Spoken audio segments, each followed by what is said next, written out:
6:30, and we will get this meeting opened as per our usual. We open the meeting with Pledge of Allegiance. I sat down.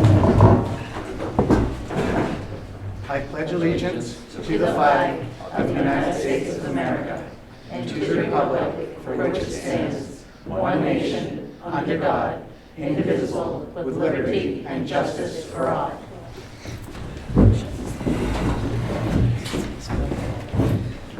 All right, and we'll move on to the roll call of members. I am Dave Hemmerly, Chair of the Select Board.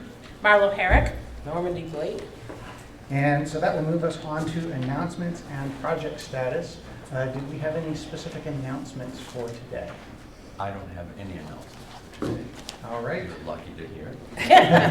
Do either of you? No. Okay. At this point. So then I will move on to the project status. And as I typically do, unfortunately, I don't have a projector here. However, this image of the charts that I'll be reading off of and mentioning are available on our website. If you just go to the Select Board area, you can look for the project status highlights. To quickly go down them, and not to take too much time, Concord Drive is now complete. So thank you to everybody that was involved with that. Clothespin Bridge is still on track for 2022 construction date. The fee schedules are on track, and I believe it's the next meeting we have a public hearing set to go over those, correcting and making sure that the fees and stuff in town are going to pay themselves back appropriately. For Salt Shed, there's some boundary research going on, and there's going to be a letter and discussion with the abutter to fix some of that. The town hall here, of course, we are ongoing with lots of things. I may have covered it last time, but the water test came back and everything is good. Maybe last time I said it was about to come back. We have, of course, finished the paving out here. We were working on stuff for the stairs and getting those appropriately textured so that it would be easier to not have problems walking up and down them. Though, of course, now there's more to do with the stairs. As you probably noticed, the caution tape, because a tree fell down on top of that over the wonderful weather that we had. So we're looking into that, and that will be upcoming. Railings have been complete and fixed at the same time as putting in and just before the pavement. And so that's going well here. Next up for Town Hall, besides now the additional stair work, is security for doors and fobs, and the hallways for touch-up paints, and then also refrigerators as part of our long-standing deal for the church who got us the new ovens. That should have been done a while back, but with COVID, everything got delayed there since the town hall wasn't being used at the time. White Plains Bridge is still behind schedule with the engineering incomplete. That no longer has a known expected completion date. We're working on it and making the wheels of government move as fast as they can, but we are still waiting on more for that. We will be talking more about that at the next meeting as opposed to this meeting. Town property sales, several are completed and back on the tax list. That's continually ongoing.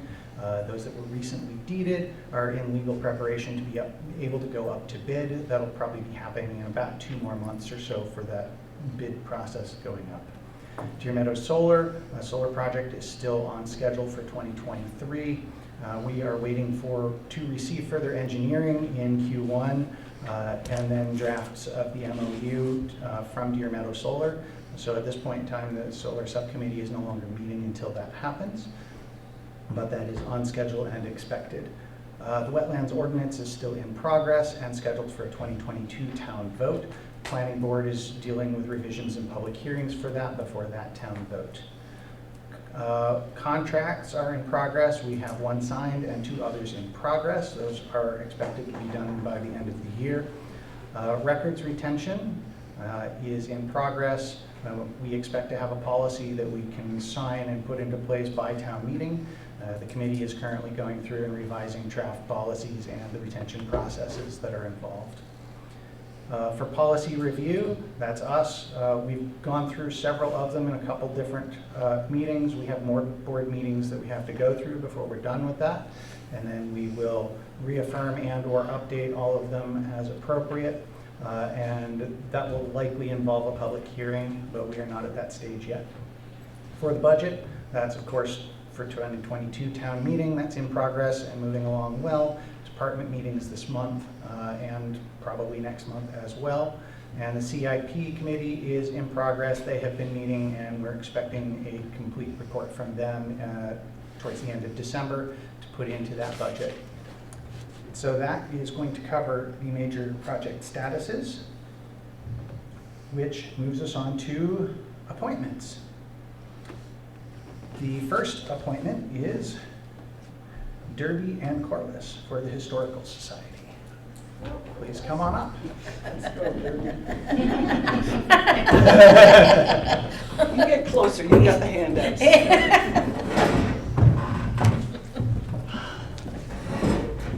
you want me to get them Not yet. Sorry. We're going to make you listen. I am Barbara Corliss. I am the treasurer of the Webster Historical Society and a trustee, and Michelle Derby, a trustee also. Before coming to you with hat in hand today, we wanted to let you know a little bit about what the Historical Society is doing for Webster. The Society maintains 3 buildings. One, of course, is the state and federally recognized historical meeting house. We also have the Heimar Museum and the carriage shed that's out behind. These are housing farm equipment, tools, framed portraits, clothing and threads, the 1941 fire truck that used to belong to Webster, historical books, and so forth. History of Webster. Once the meeting house restoration is complete and COVID is now history, will be history, our society plans to resume its public events. We have an open house in the summertime. We do the round robin for children from the schools. We have the over 80s ice cream social for the over 80 group. The select board and the church service have met on Old Home Day week up there. We open it for that. And sporadic events like the old time music festival that we hosted once and was a rave success.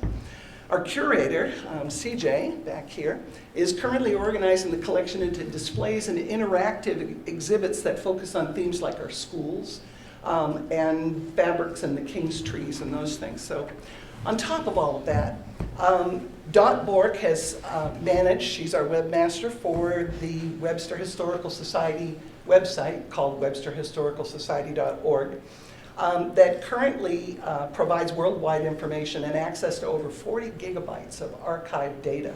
There are photos, there's diaries, there's oral histories, newspaper articles, photographs of bridges and the dam construction and all of the history, plus all town reports and the town meeting minutes that have ever been done in Webster, and the federal census and vital records.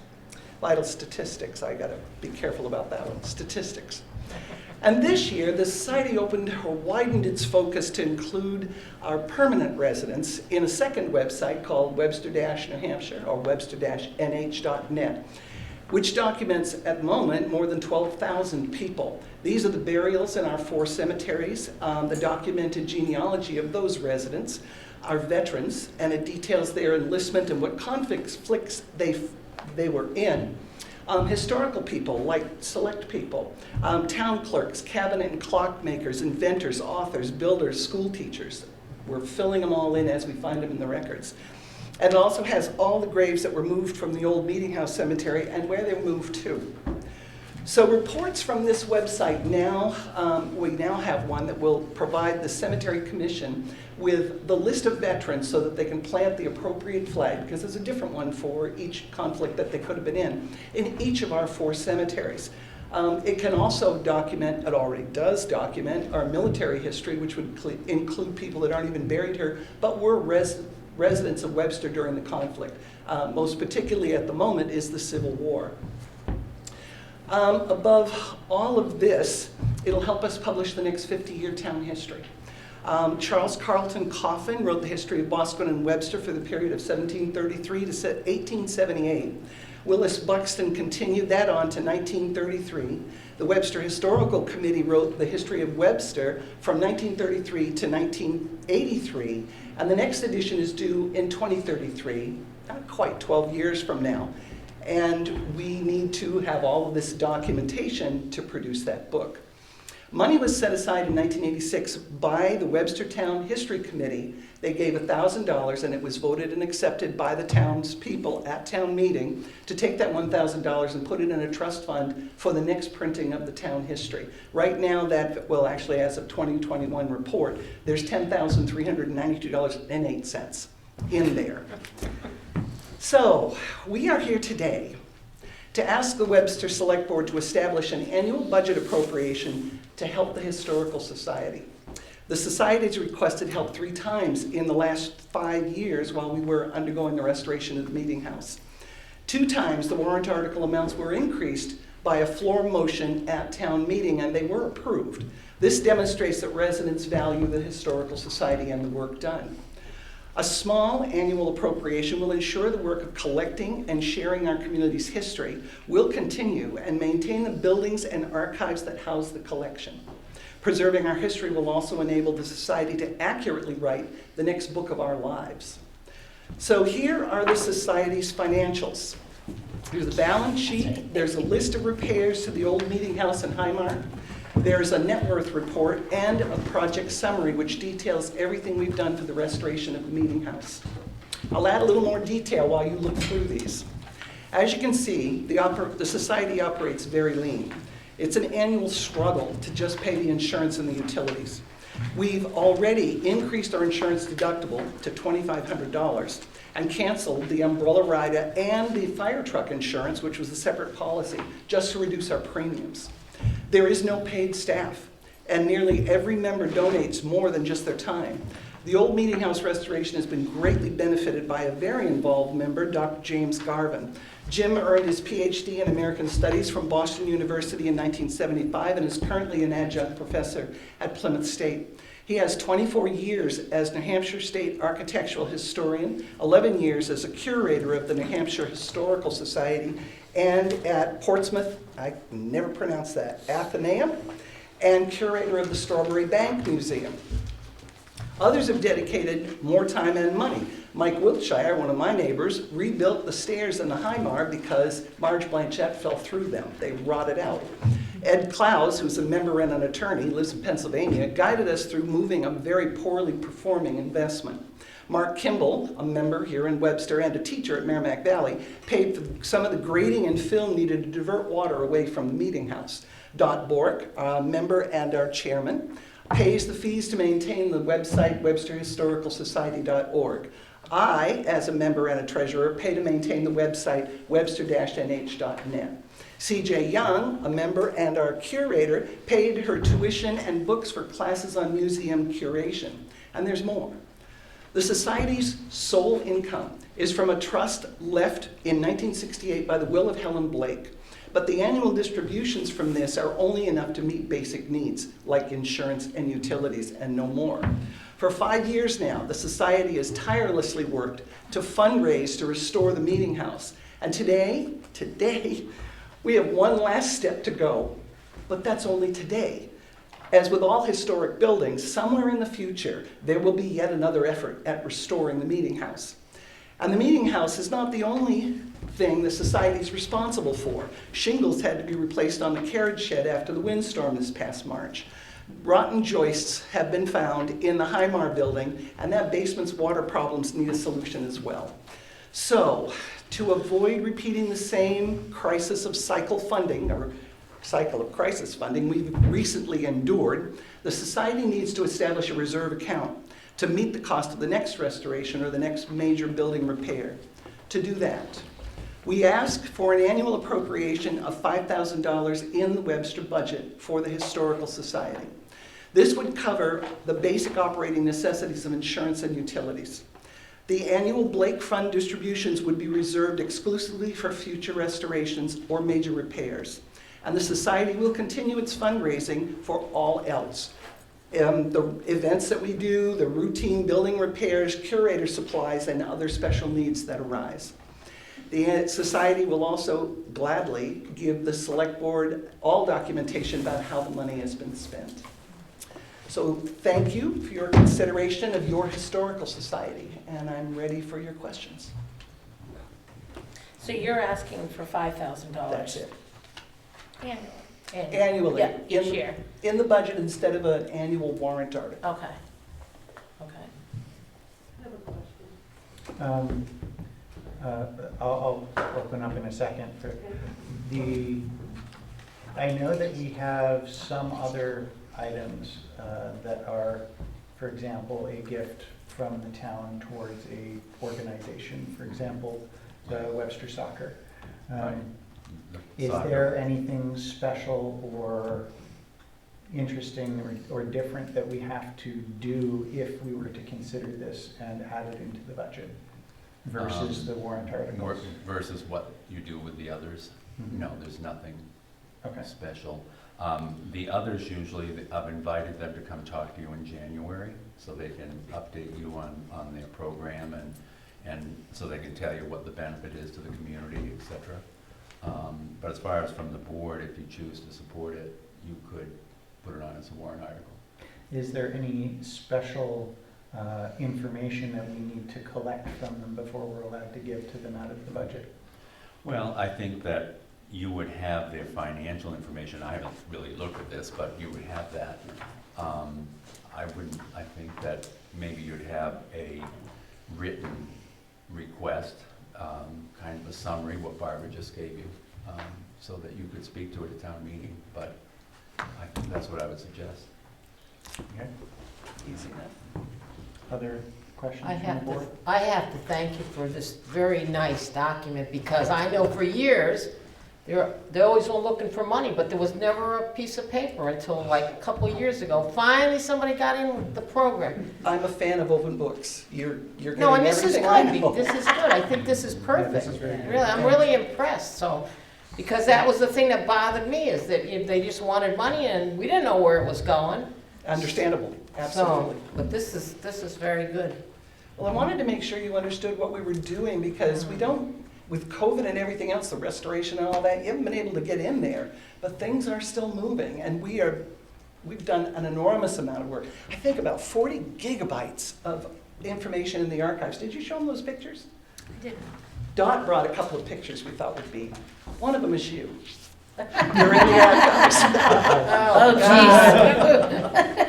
But I mean, it's, you know, I know that Fantastic. years past, we used to have ice cream things, you know. Ice like- cream socials. That was nice. Christmas, we had a decoration, you'll remember, it was when somebody was young, I think. Christmas program. We decorated the tree out front and all that, and everybody showed up for punch, and it was really fun. So I'd like to see more things like that. We're trying. A lot of new people in town.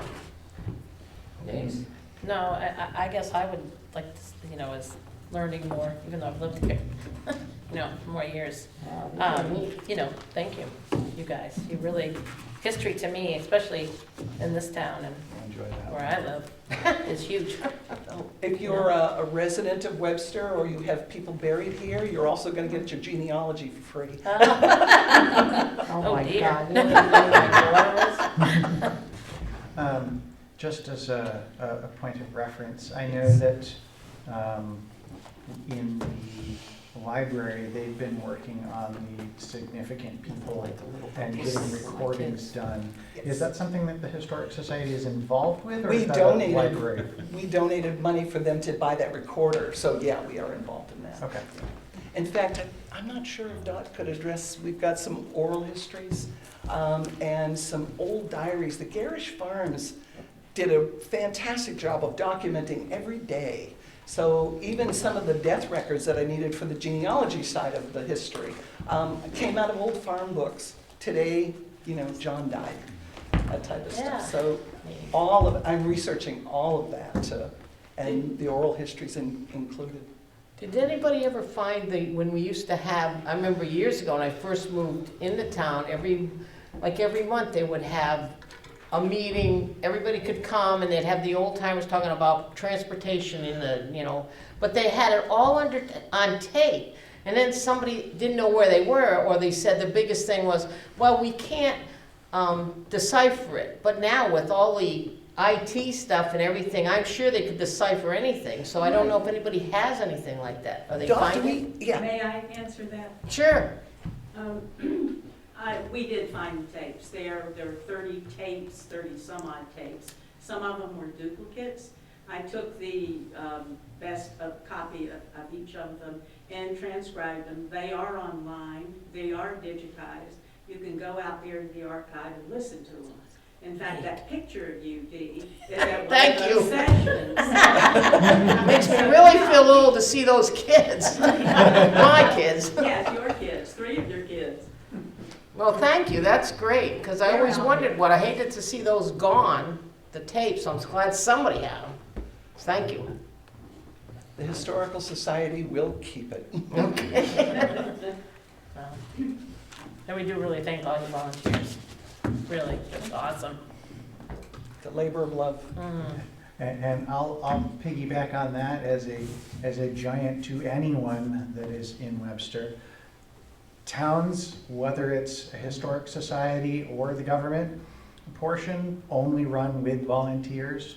If you have an interest in something, if you think a specific topic or area sounds interesting, you have ideas, please come talk to somebody because we can always use more volunteers. And I know our town administrator would love to help you with what things are available. I know, for example, the planning board is looking for alternates and some others as well, so. Well, you All asked right. for more information, I brought it. Thank you. So enough said. Thank you, Laura. Can I interject something? Yes, please. I don't mean to be negative, but in the event the board does not support this warrant article,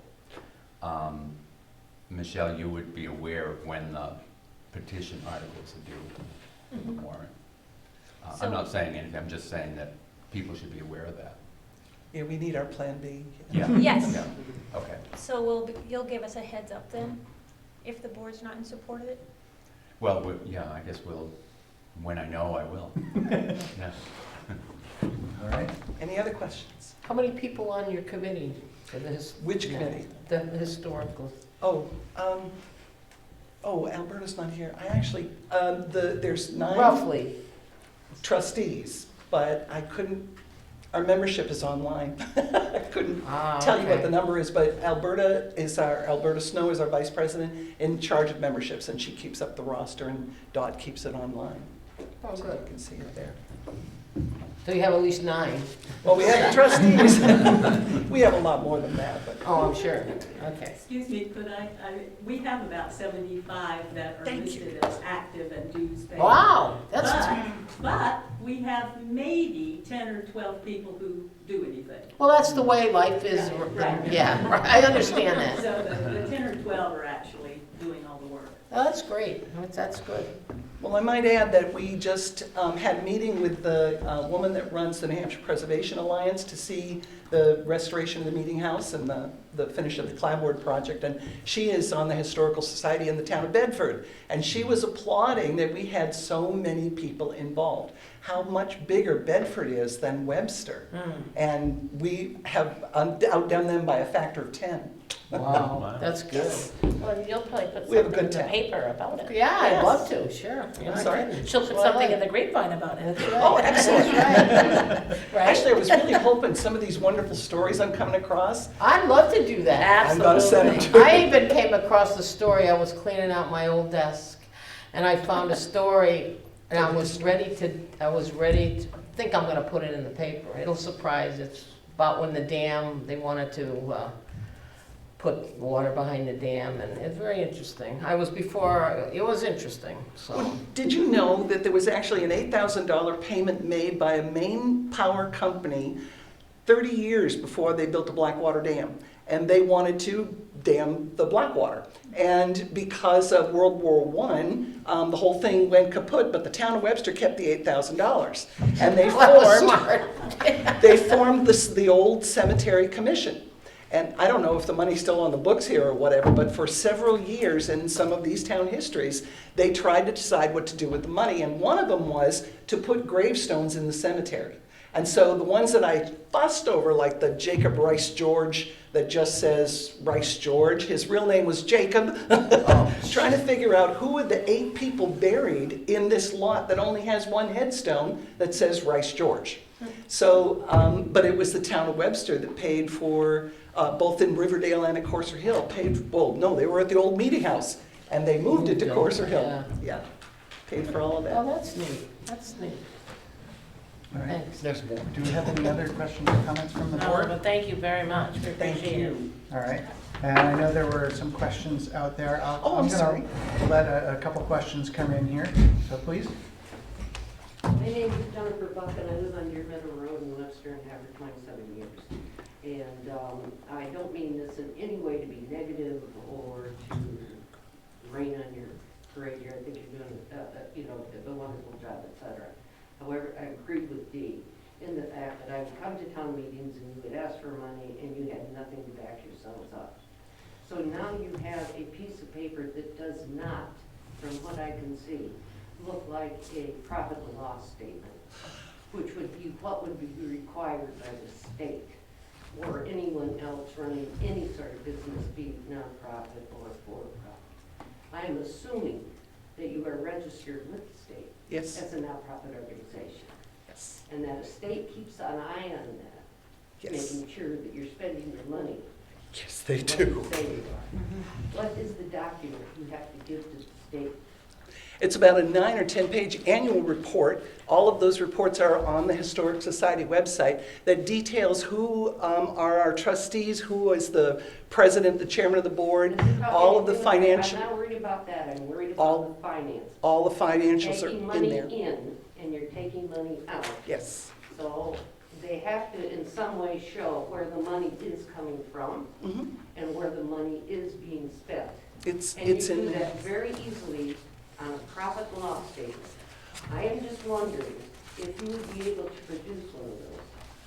May I give you my copy of the balance sheet? I have been treasurer since 2016. So I am not in any way criticizing, I'm just saying No, I know. that we ought to know according to the regulations, right? Yeah. Well, Would it- you like this? This is the last 1, 2, 3, 4, 5 years, and it's up to, as of yesterday, where our finances are, where the money came in and where it went out to.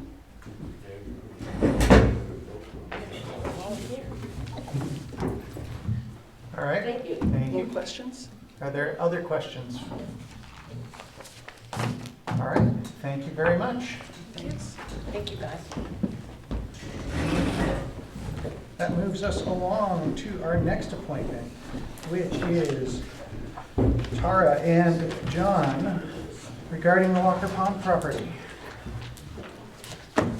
Come on up, the seats are yours.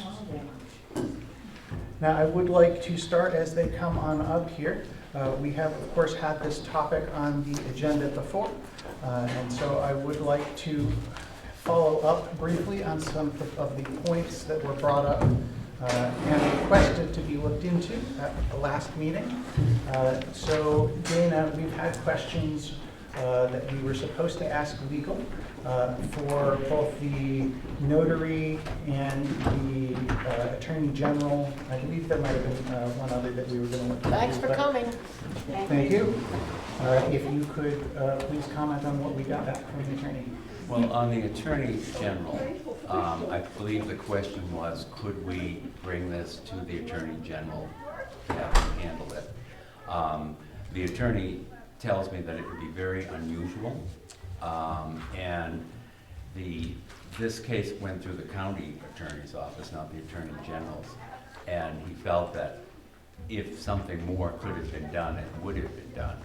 However, if we chose to pursue it, obviously there are legal costs. So that's kind of where we were on that. On the deed, I sent Tara an email with the deed information, so I think you probably have that. I do.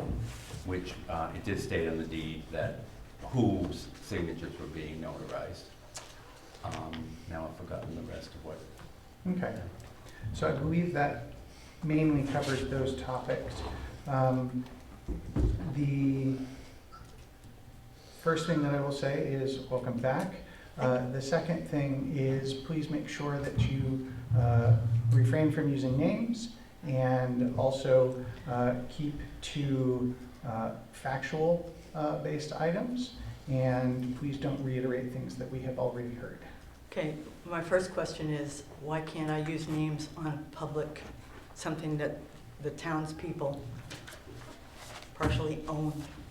If it is the three people up here or our current employees, names are fine, but for other folks, they are not part of this currently elected board, and so they are somewhat protected and as for reputation purposes.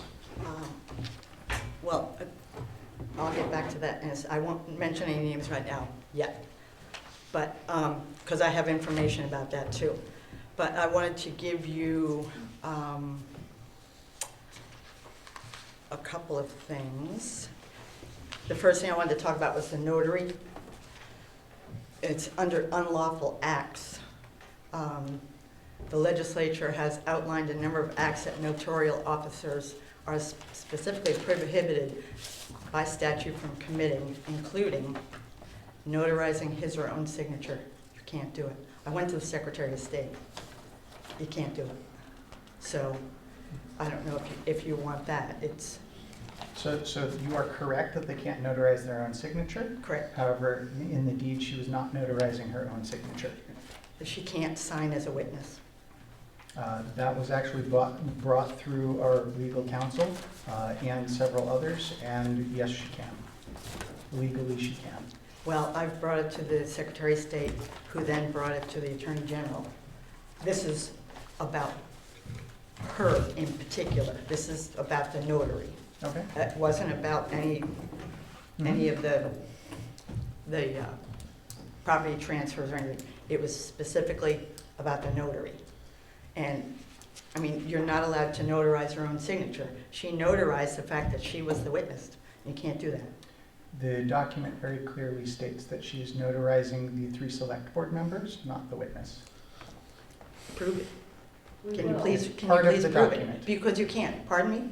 It is part of the document. It's written on the bottom. That's what she's signing as a notary. No, she's signing it. She signed a witness, and she signed as a notary, and you can't do that. Period. You can't do it. I mean, I'd be glad to give you this unlawful acts.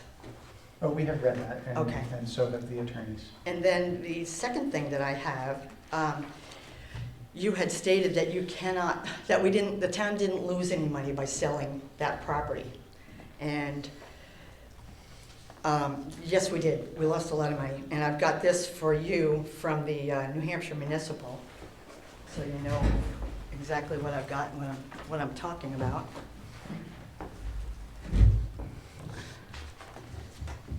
And I'll read it for everyone to hear. The town was deeded that 2 1.5 acre lots over at Walker Pond from the Stoddard family, who were the previous owners, in 2010. And this from New Hampshire Municipal, it says, what if the municipality holds the property for more than 3 years before offering it for sale? It says, after the end of the 3-year period, the town has no duty to notify the previous owner, and the previous owner no longer has a right of redemption. At that point, all of the proceeds of a sale belong to the municipality, which is what I said 2 weeks ago. You could have sold that for $50,000 and the town keeps the $50,000.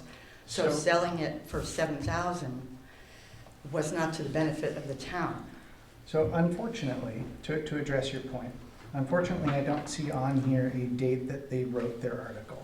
However, that is important for when this question is answered. This is Because there have been several court cases recently that have rescinded that and made it so that even if you've held it for 5, 10, 15 years, you still have to do all of that due diligence. And if that person cannot be found, you need to contact the Superior Court and set up a fund with them that retains the remaining amount, so the town still does not get it. So unfortunately, more recent cases and court trials that have gone back and sued other towns for this have changed this information. I will check in with New Hampshire Municipal and find out when this was done. But this is what they said. I would like to know how much in back taxes were there in 2019, and how much were the fees for that property. I don't have the specific figures in front of me, but it was somewhere around $6,900 in back taxes with the remaining for fees. And another question, why did the value of the property go down and down and down from 2010 to 2019? You would have to ask the assessors. I mean, I don't know of any other property in town that's gone down. But, I cannot answer that. I'm not a all right, assessor. so do I need to put a 91A in for the back taxes and that information? If you like, I will get it for you. That'd be great. Yeah. That'd be great.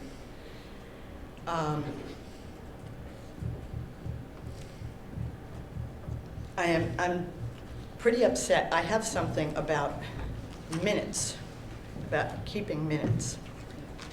And I'm overwhelmed with paperwork. But it says the town takes minutes, because in the minutes of the last meeting that we were at, I don't think if anybody who doesn't know this situation, if they read this, they wouldn't know who, where, what this was about, other than the fact that up on top it says John Pearson regarding the sale of Walker Pond property. But when I got up there, it's blank. It doesn't give any information at all about what it was about. And in how to do minutes, you have to let the people know at least what they're talking about, because your minutes say nothing about. You're talking about the draft minutes from the last one? Yes. Okay. I mean, there's no mention of illegally bought property, where the property was when it happened. There's nothing. Why are we hiding from the people? The only time they're going to know something is watch YouTube or come here in person. Well, we certainly do try to be as transparent as possible for that. Minutes, of course, are abbreviated in general. Otherwise, no one would be reading a book long, word No. for word the whole time. Right, and I understand that, but I might have left my papers over there. But it says when you're taking minutes, the minutes have to show what you're talking about, so that, you know, anybody that wasn't here, they know what you're talking about. And I didn't see anything in there. Oh, there was one other thing. Oh, darn it. I'm forgetting what I'm doing. I have so many papers. While you're looking for your next thing, I went and searched for NHMA's, which is the New Hampshire Municipal Association's article that she printed, and that was from 2013. So that was before all of these court cases. Why So- isn't it relevant here? Because the court cases have changed the Q&A answers. So why haven't they fixed their? They leave up all of their old publications. This was an old publication from Town and City Magazine from November, December of 2013. So where are the new ones? They may not have made any Q&A on that topic in the magazine that is posted publicly. I can't say when or why they decide to take up topics. All right. I'll put in some more 91As. Oh, that's what I was going to ask you. When we were done talking last time, we gave you the book with all the information that we had, because I wanted to be on the same page about everything. And Marlo and Dee both said we ought to talk to the town attorney because we have a lot more information than we did before. So I want to know, did you? We had Dana contact the town attorney with more, to request more information. And are we privy to any of this information? We did not get, they didn't suggest any changes. So you had sent me an email saying that I've looked and there's no communication under the right to know law. Why? Because that is part of the right to know law. The attorney-client is privileged.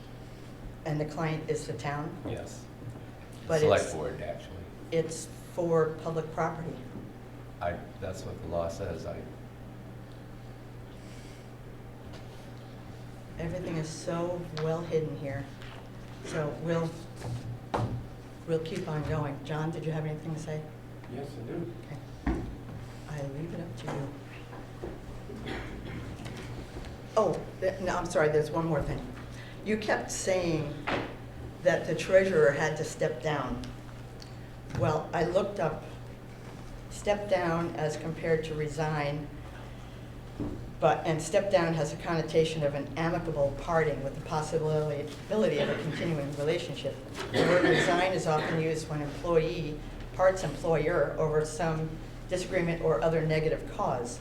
Well, it is the 95:1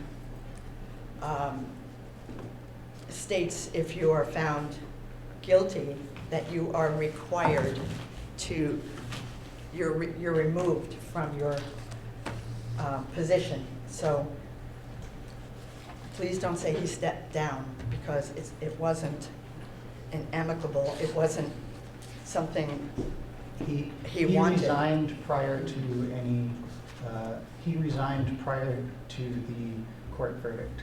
Okay, so did he resign or did he step down? Because you kept saying step down. Same thing.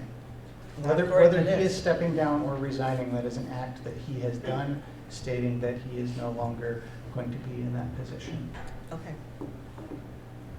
So if the phrasing different, resign is technically correct.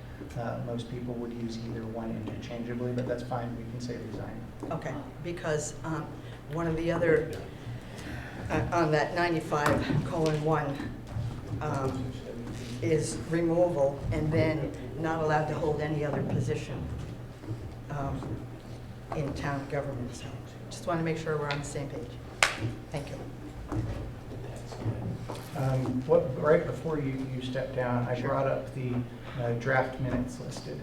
And you mentioned that it didn't say anything for you, but there's over a page and about a page and a half worth, and a little bit more than that when combining both of you on the topic. So what is it that you believe is missing? Yeah. Because we do cover all of those things that you just brought up, even Well, in slightly different language. It doesn't say that it was, that, of course, the position of the person is not on here anywhere. I already know you already said you're not using names, but it doesn't really say 2 pieces of property, should have gone out to bid.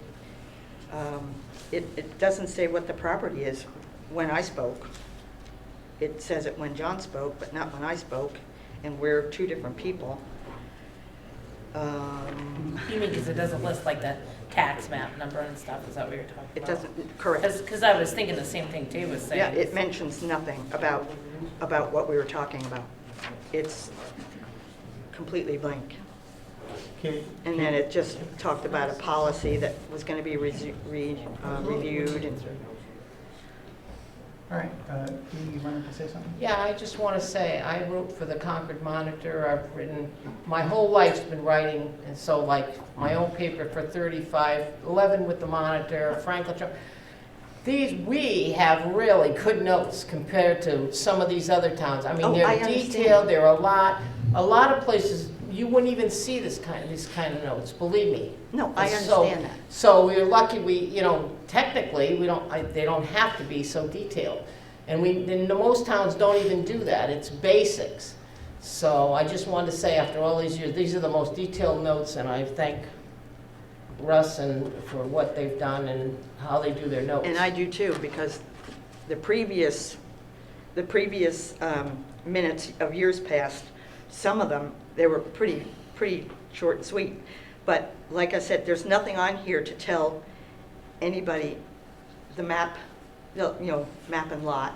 So they don't know what property we're talking about in town, without mentioning any names or positions or anything else. Well, So if they followed along for our news, and for our website and stuff, they'll know what they're talking about. a lot of people don't have, they're not computer people, and, I mean, I don't use So- YouTube. So let me make a quick question Yeah. here, and this is both to the board and to Tara. At several points in time, we have, for example, Walker Pond property. Would everybody be okay with just changing that then to map and lot number? Works for me. Okay. Do you guys like that idea? Fine, That's fine, yeah. I thought we were There- being there more again, forthcoming exactly, this I way, was- but that's fine. I agree All right. with Dave on that. Can you set that up as an amendment for later? Thanks. Thank you.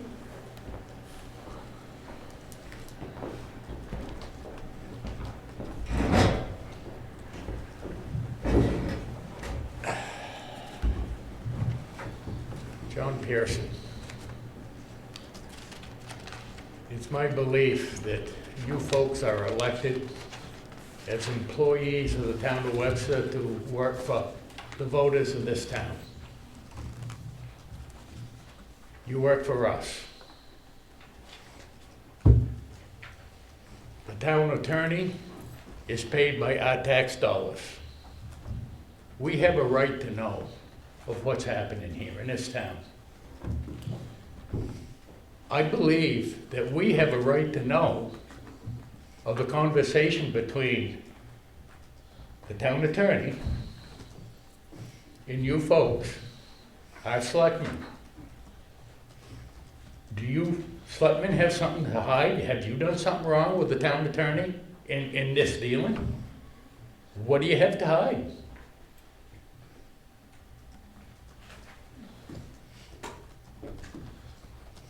Do you have something to hide that the No. attorney doesn't want you to know? Let the townspeople know of what's happened?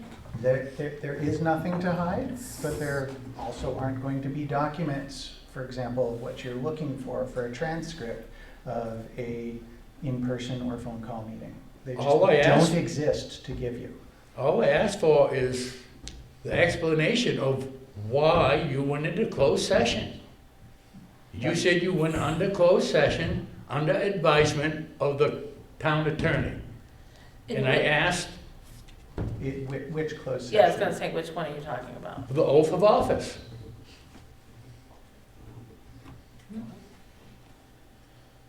I don't believe we did that. You went into closed session. You was gonna have a work session About oath of office? I don't think we've talked to about that at all. remove Mr. Johnson from office. Oh, so he's talking about when we met with the attorney.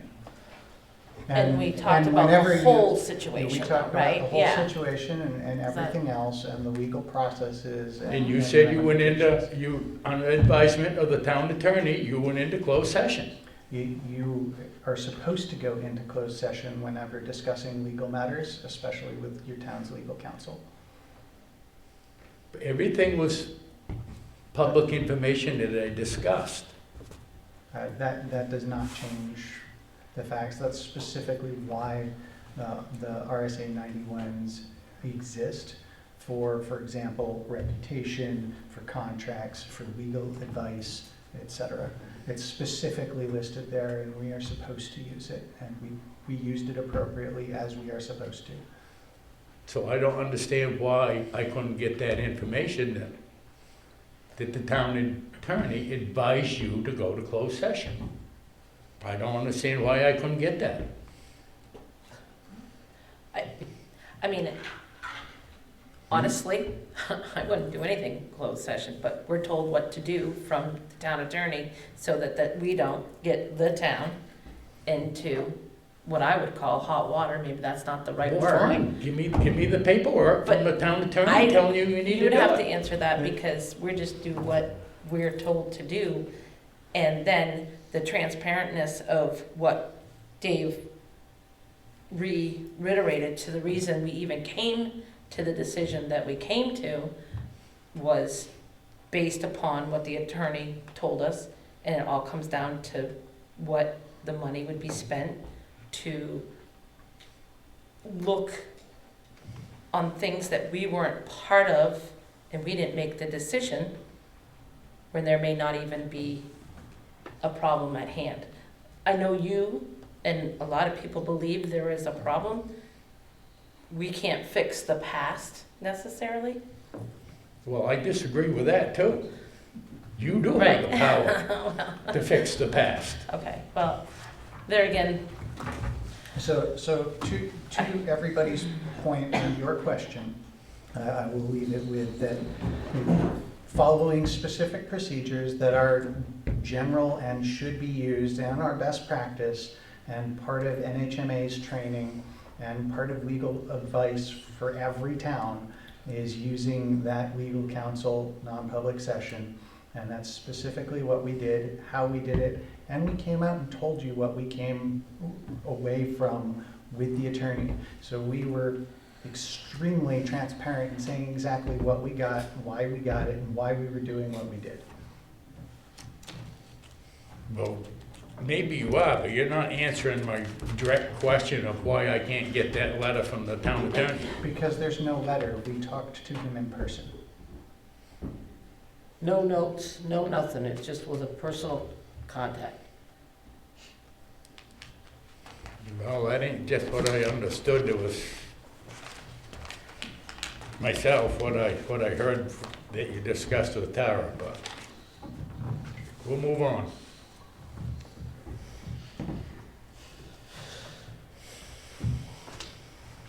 Back in previous board before Ms. Herrick was on,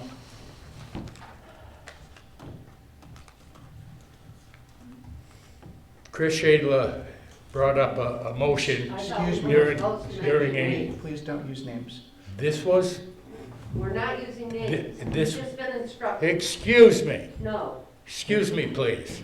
Please. This we'll- is, We'll try to handle this it. is in the minutes. It's on a regular selectmen meeting, discussed, open meeting.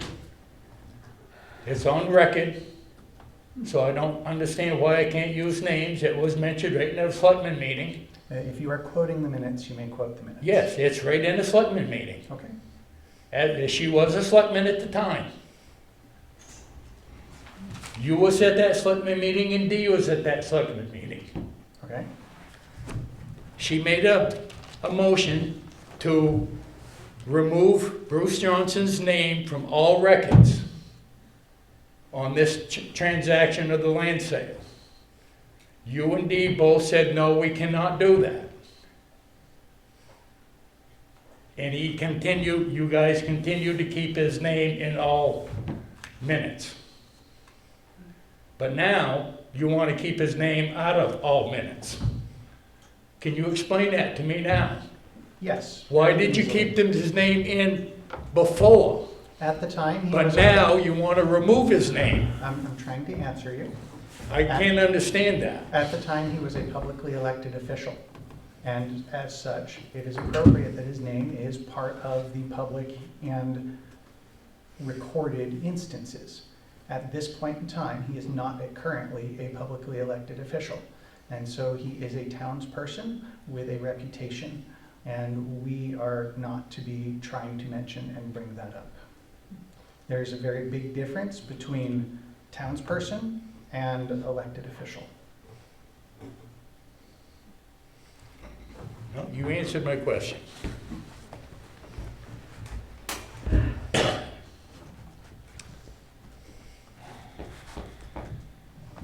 Mr. Hemingway, this one's directed to you. the last selectmen meeting we had, you have made statements that the previous board had made their decision that they didn't have to follow the town policy on the sale of this land because of that last little line in the policy where they can just do whatever they want.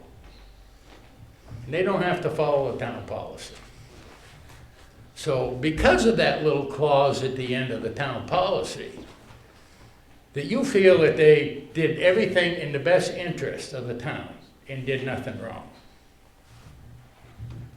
But you also have admitted there's no record or file to prove of what the transactions were of that sale.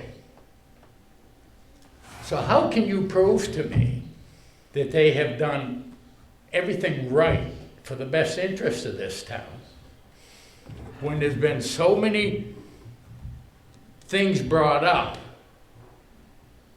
that have been wrong with every policy that has been broken?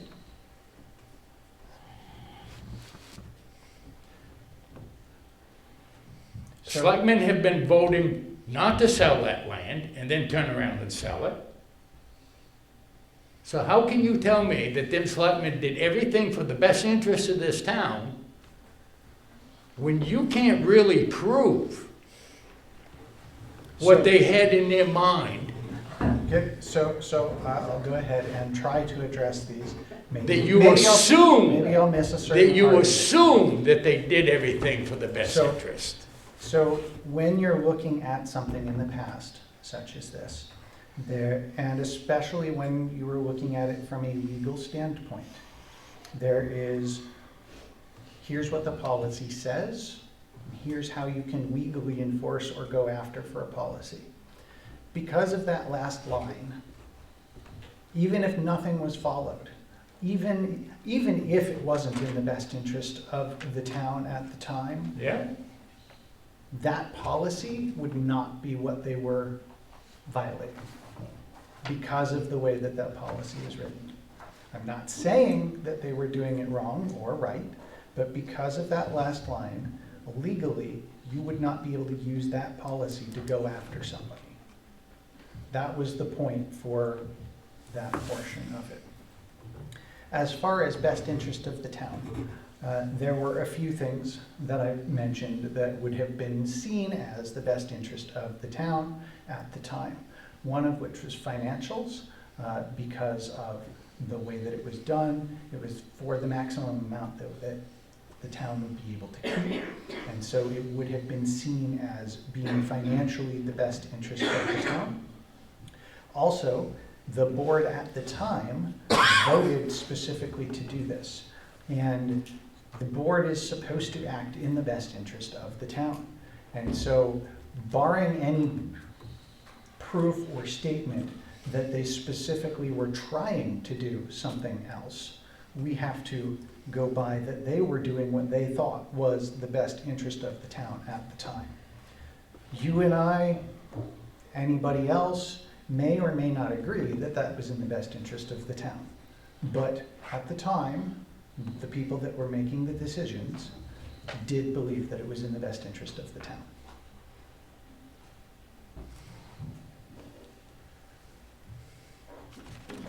Okay. Thank you much for your time. Thank you. Thank you. Just a quick question, do you have any proof that that last line was invoked for those procedures? The only thing that we would have along those lines, if they existed, in that kind of detail, would be if it were in minutes at the time, because there's nothing stating that you have to justify why or when you would be using that last line. I'm surprised because that last line nullifies the whole policy. And I know you're working on policies now. So. Yeah, one of the things that, and I'm going off a little bit off topic here, but one of the things that as we're going through policies, when we get to that one and a couple others that have similar sorts of lines in them, one of the things that I am trying to incorporate is the concept of not that we shouldn't be able to do exceptions when they are warranted, but that we should state why we are doing the exception, so that there's a better record going forward. And again, that's all we can do, is try to make things the best record that we have going forward from here. Now, would any of that have to go to a public meeting or wait till town meeting? So the taxpayers can have some input as to what is So going to be in these policies? So I alluded to it in, and I'll move on after this, but I alluded to it in our status updates. We've had some meetings on the policies and the various things that we have posted in that policy section as a board. And there are several things that we want to change, want to simplify, want to make more understandable, easier to find and read and be able to follow. And certain things where, for example, with RSAs, we want to make sure that we're pointing out that these RSAs apply.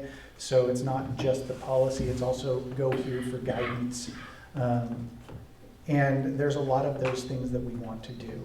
Some of these things may require a public hearing once we are getting to that point.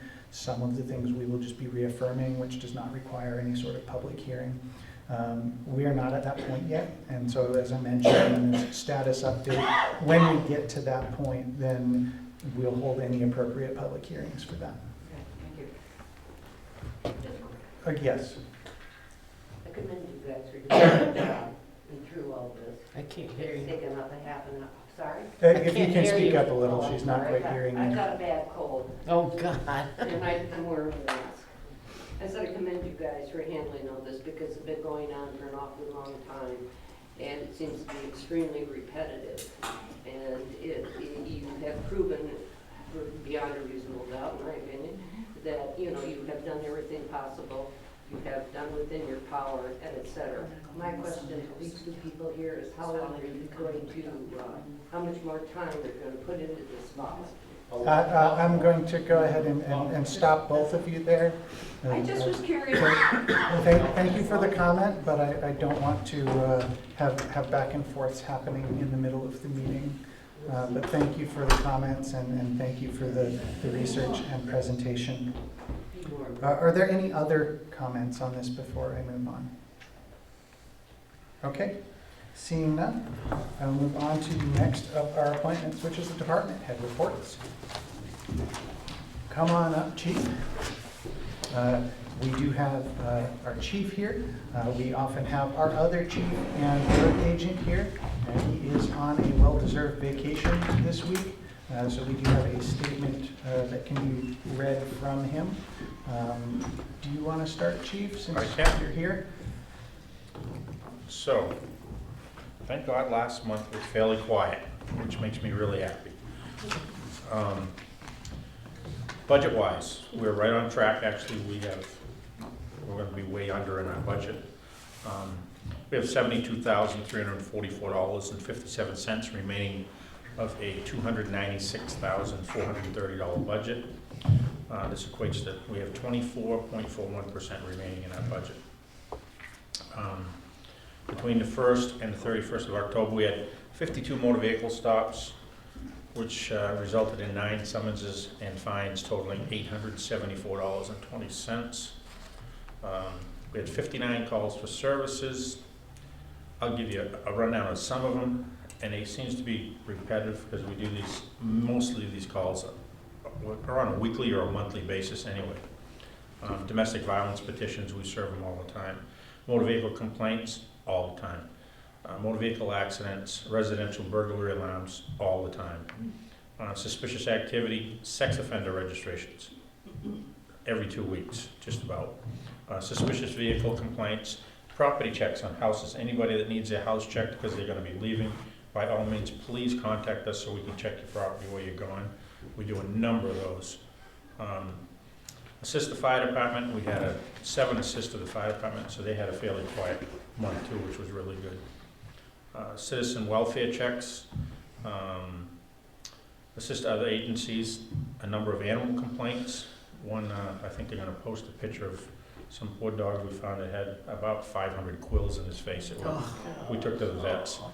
Oh, so no lead on that still? He had a collar on, but we can't find who the owner is yet. Aw.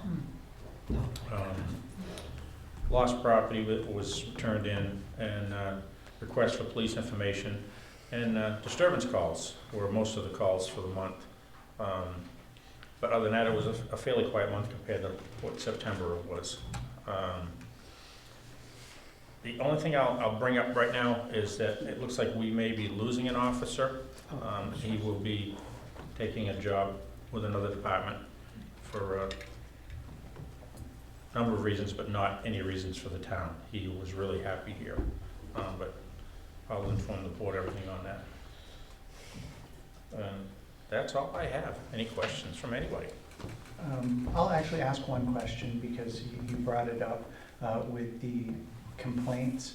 I know that, I don't know how many you get versus how many people just like to complain about it.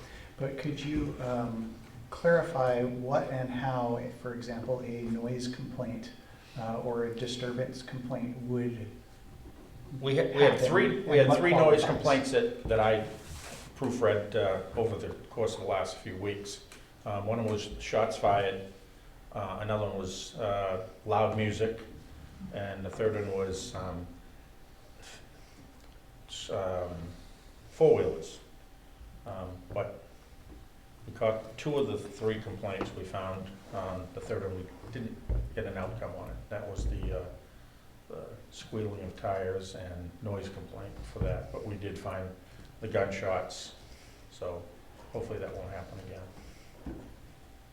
And is it based on timing or loudness, or what actually makes it be more of a A little of legal both. issue? Timing, I mean, if it's a real loud music and it's at 10 o'clock in the morning, you know, there's a decibel level that you should kind of adhere to. But if it's obscene and really loud, call us, let us go talk to the people. Most of the time we can talk to them and they'll turn it right down. Most of the other calls come after 11 o'clock at night. Usually 11 o'clock, that's our time when it's like quiet time. You gotta keep everything down at 11 o'clock and beyond. Do we actually have any sort of quiet time State noise ordinance? state ordinance says 11 o'clock. Thank you. I So we thought really that was don't need a town. What's the time in the morning? Technically 7 a.m. And we've had complaints on construction sites that Hmm, started so- early. Yeah. But, I mean, in the middle of the summertime, when it's light at 5 o'clock in the morning, most of them start at 5:30, because they have to get their day's work in. Get well of sunshine. Any other questions for the chief? I just wanted to try to clarify that for people since it has been a common thing. Every week, we get them every week. It's Mhm. a noise complaint or something. I have a question. Of some sort. Yeah. Yes. Steve, I noticed on your report that you're talking about residential burglary alarm or intrusion alarms. Yes. I know we have a policy that after so many, do you have frequent flyers? We do have some frequent flyers. We had three from one house Mhm. this past month. Usually we give, after three, there's usually a fine. Everyone after that, Okay. if it is a call that there's a problem with the alarm and they don't get it fixed. If we go there and there's a problem, I mean, that's not continued, that's not counted. This one was a problem with the alarm, and the alarm company took fault for it. They couldn't find the alarm problem. So they've been working on it, and it's gone off a couple times since. But the alarm company was pretty good. They had it ring to their house first, and then they would call us and say, listen, it's going off, there's no problem, we're gonna send somebody out to check it anyway. We have been working on the policies, and the fire department recently, the board voted one in, I think it was last year sometime. Yes, they did. And maybe to update that, we might combine those. Absolutely. To make it a They little- charge more than we do. I can tell you that, they charge more than we do, because they have a lot more equipment that goes instead of us. And Well, they have a we lot want more that personnel. in-house, but anyway, so I was just curious, you know. You mean the alarm company? Oh, you mean, or the The fire fire department? department. Yeah, yeah, yeah, The yeah. fines for Yeah, if it's yeah, a fire yeah. call versus Thank you. a police call, yeah. But to clarify, the fees would be different, it would just be in one policy, so it's easier to find. Right. All right. Sure. Did you want to read the I can. other chief's statement? We did receive an email from Emmett and his road agent report. The gravel roads have been graded, or maybe I should do this. The gravel roads have been graded, and we are currently working on the Mutton Road ditches and grading. Concord Drive, 180 feet of New Hampshire Drive and Pennacook Circle have been paved. After the pavement cures and we have the appropriate weather, we will do our shoulder work. Roadside mowing will be starting. The sand shed has been prepared for the winter. The rain and wind from the nor'easter have left some debris, and we will finish picking that up over the next week or so. Overall, we fared well. And the report for the fire department is the dry hydrant behind the school in the park is up and in service. The trucks have been pump tested and have passed with a few minor repairs which have been done. The MSA packs have been tested and have all passed their inspection. The cameras have been installed and one was defective and we are waiting for a replacement. The washer and dryer have been a huge asset. We had one member who finished his Fire 2, two members who were within 2 weeks of completing their EMR class, and another Explorer member who was completing his EMR. We have had another Explorer join, and she is working on her Fire 1 in the new year.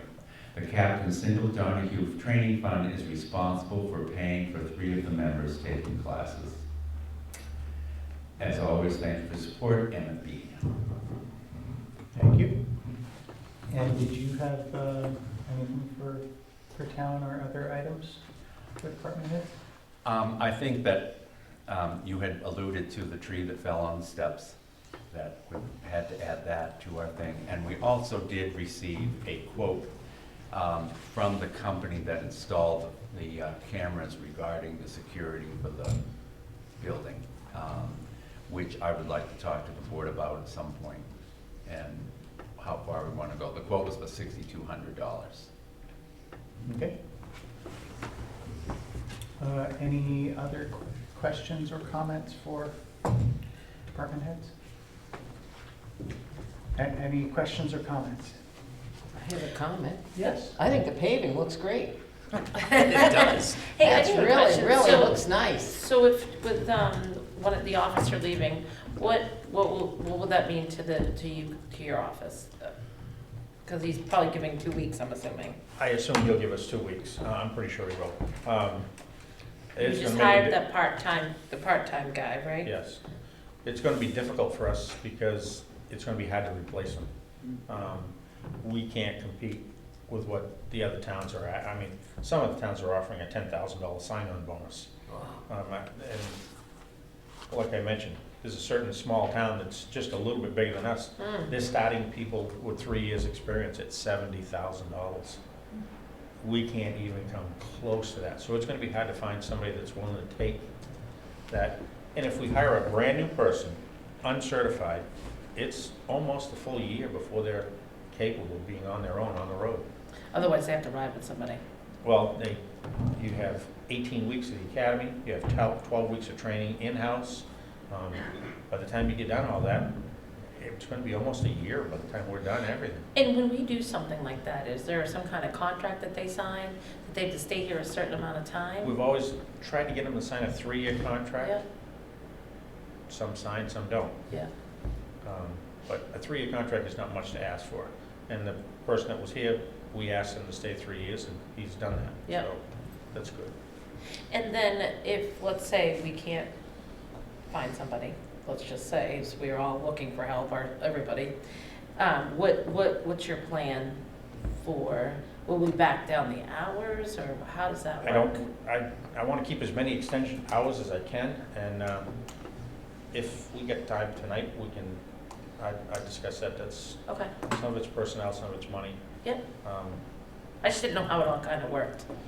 We just try to add as many hours as we can, because state police, they're so short-handed. They have one officer covering the whole of Merrimack County. Wow. There's no way that one officer can cover Merrimack County. It's just, you can't. That's a big, Yeah. that's a big, I mean, yeah. I just have a question. Do they have college classes for people that were thinking of going into police, right? yes. Do we ever try to go to some of the college, and try to and recruit somebody from college? So, the crime line, one of the officers that's on the crime line is an instructor for that at UNH. And he informs us, and we go down, and we actually have they call it a chief's breakfast, and we meet everybody that's there, that's coming up on graduation. And we give them a pitch and try to get them to come our way. And But that smile. it's hard to hit places like Nashua, Manchester. I mean, Yeah, because they give you a lot more money, but I Oh, just thought maybe find some huge. kid or some young man or woman that likes the country. The average patrolman, a year on the job in Manchester is making $100,000. Oh, my God. Wow. I mean, we can't compete that. We can't. No. Yeah, how far off are we compared to the other towns right next to us? Obviously, they're not all the same size, they're all at least slightly larger. 15 to 20%, Okay. pretty close to it. And then, I mean, they're offering more in benefits, they're offering more in vacation time, more in sick time. They're just adding to it, just try to entice people to come in, because there isn't any candidates. Yeah, and then someday it's not always gonna be this way. Oh, That's the no. only thing, and And it just runs like in every- cycles. It runs in That's cycles. I mean, right. I've been doing this 45 years, Mm. and I've seen the cycles go up and down. It could turn around in a few years, and we could have more candidates than we can ever handle. Right. I But, don't know anybody else that's retiring, so they can. whoa, believe me, I've been hitting I everybody. We're so I'm glad at that the you age where kinda I know those everybody people. that's I was gonna retired. say that. Thank gosh. So I try to hit every single one of them and see what they can do. Chief, do you have a rough figure of how much it costs for a green person to become a police officer? So if we were to hire somebody brand new, by the time we send them to the police academy, outfit them, do our in-house training, you're talking about $85,000 to $90,000. And that doesn't include, because you also have to add in insurance, benefits. That doesn't include, now it's a year before they're on by themselves, so it's almost like that's just money that's gone. That wasn't the answer I wanted, Chief. I kind of figured that. Do you think there's any, is there any way to retain the person that's leaving? Yeah, we tried. Okay, I've gone above my head offering, okay, but I can explain that to you. But yeah, they do have COPS grants, and that's what I'm trying to hit for. It hasn't come out yet, but the COPS grant, the feds pay 3 full years of everything. Uniforms, wages, Wow. they pay training, they pay for everything for 3 full years, with the stipulation that we pick him up or her. At the end of that 3 years, we have to hire them. mhm. So, I mean, that's like a no-brainer. That's 3 years of somebody free to work. But the only thing that could be a problem is if it's not working out for who knows what reason. Right. And- Is there, is there No, any? there's nothing wrong with that. You just Okay. have to replace that person. Oh, okay, okay. So, okay. no, yeah, I mean, if you started I just didn't somebody, know if they were really stingent, like, if you started somebody in, a year down the road, they weren't cutting it. And that happens. oh, sure, Or they just don't want the job anymore. It wasn't what they thought it was. yeah, We move on, find somebody else. okay, fair enough. So are you in the running for some of that money? The grant hasn't come out yet. I'm on Oh, the grant, okay. I've got contact with the grant committee, and the minute it hits the papers, we'll know. So we'll put our application right in for it. Okay. And small towns are really looking to fill things for. There'll be a lot of money this year, I believe, for grants, because this is just such a hardship for people. Yeah. This is the only way they're gonna pick them up. Speaking of outside funding, I was looking at some of the stuff from the state of New Hampshire.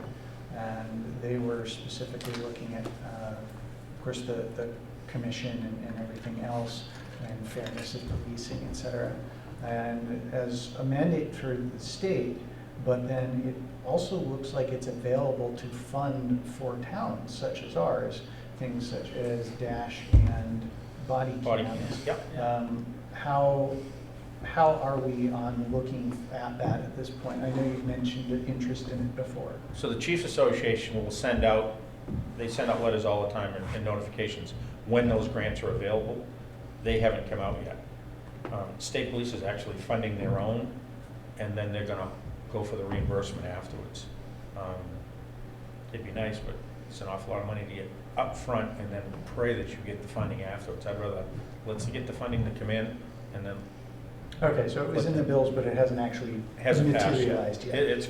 It's gone through and passed, but they haven't come up with an idea where they're gonna get the money. Gotcha. So that's what we're waiting for. Minor problem, right? Yeah, which everybody has. Mm, All right. Any other questions or Thank you. comments? That's good. You're welcome. Any others? All right, thank you very much. All right, that moves us along to old business. We don't have any listed here. Did you have any to bring up? I do not. All right. So that brings us on to new business, code enforcement. So I received a complaint from the road agent. He notified me that a driveway had gone in without getting a permit. So the person did major alterations to their driveway without getting one, and he requested that we send them a letter asking them to put in their application so we can go out and inspect and then rectify. As I will state again, there is no cost for a town driveway permit. So this is more just, please send us the permit, so I'm gonna go out and make sure that it's not gonna damage the road.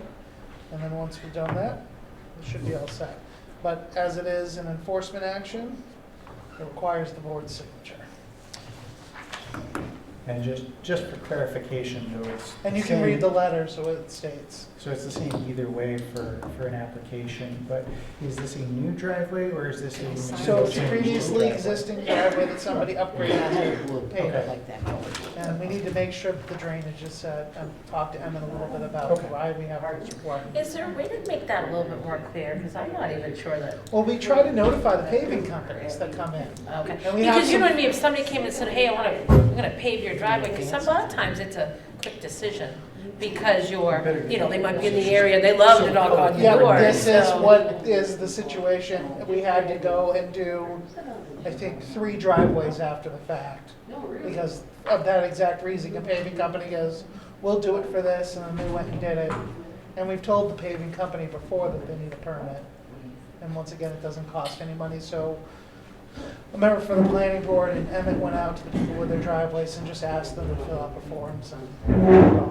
But we're just kind of notifying them. We're But we're not really gonna take any action, it's just to let them know, hey, file it, unless there's something that's terribly not Right. right.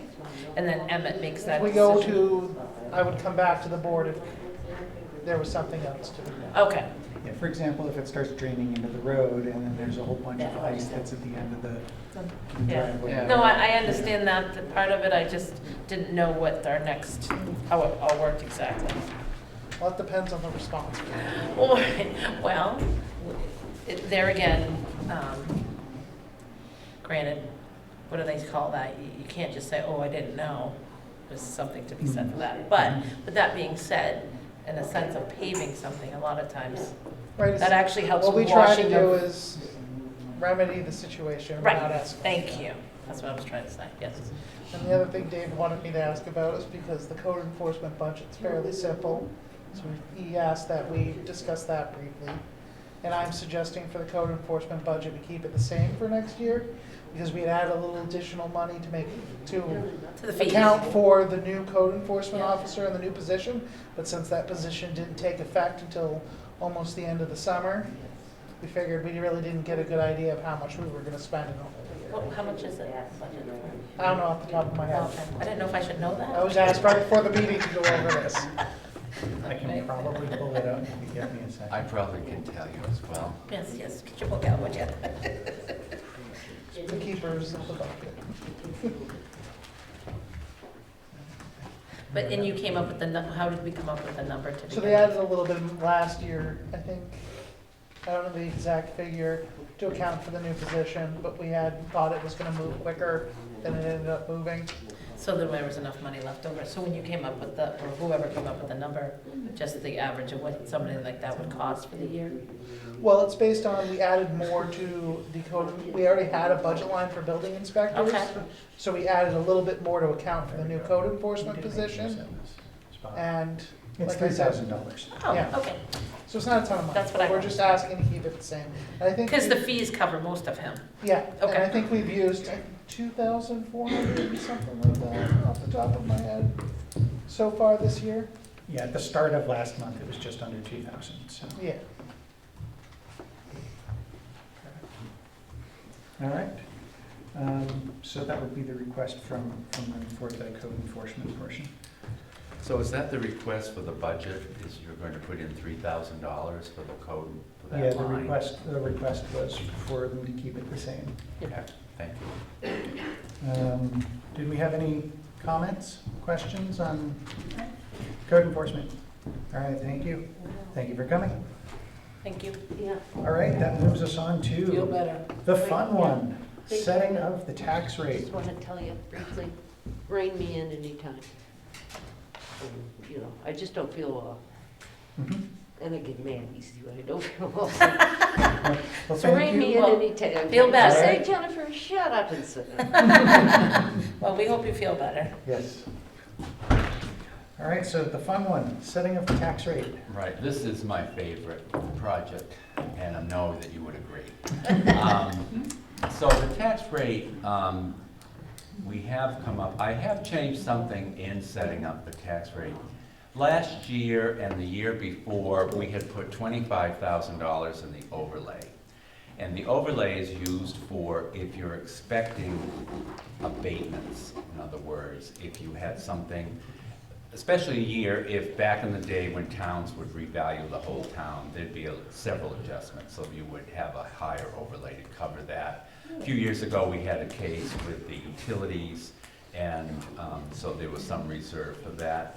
We do not have anything, and I really shouldn't say this, but we really don't have anything that I can see that's going to get into that overlay. So I'd like to reduce that to 10,000 rather than 25,000. In doing that, it would make the tax rate as it stands at $22.72 a thousand. Last year it was $22.19 a thousand. So it's an increase of 53 cents per thousand. So I guess, what, for $100,000 house, is that $53, something like that? Yeah, something of that nature. Yeah. Now, in the past, boards have used money out of the fund balance. The fund balance, the unassigned fund balance is $499,769, of which the voters have already voted at the last town meeting, 16,234, which was the contingency Can you say that one more time? money. I'm sorry. No, just say it one more time. I was- The amount of the. Well, just- The balance? Yeah, yes, please. Okay, so the fund balance, they call it unassigned, Yeah, is $499,769. okay, And that's a figure that comes from the audit. okay, The audit.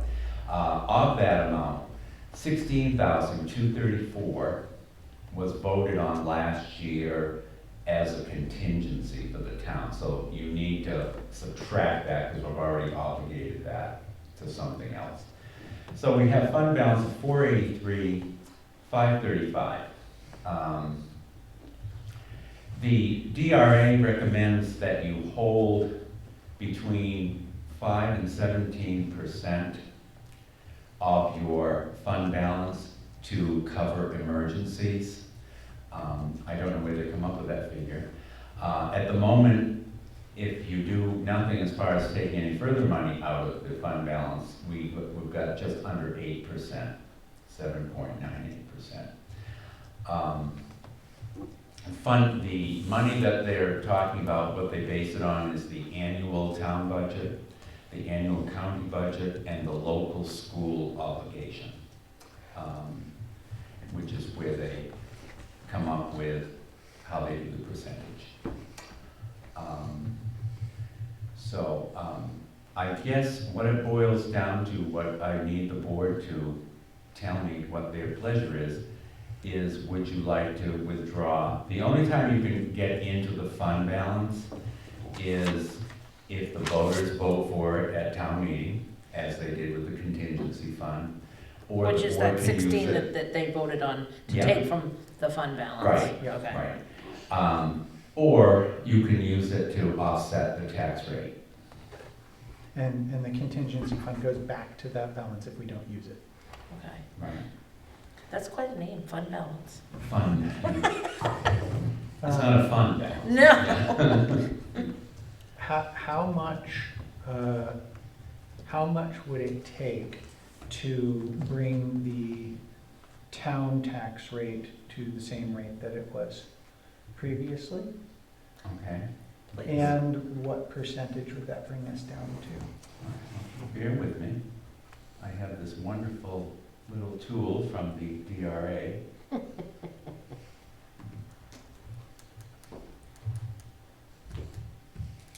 And that includes the school and everything and that.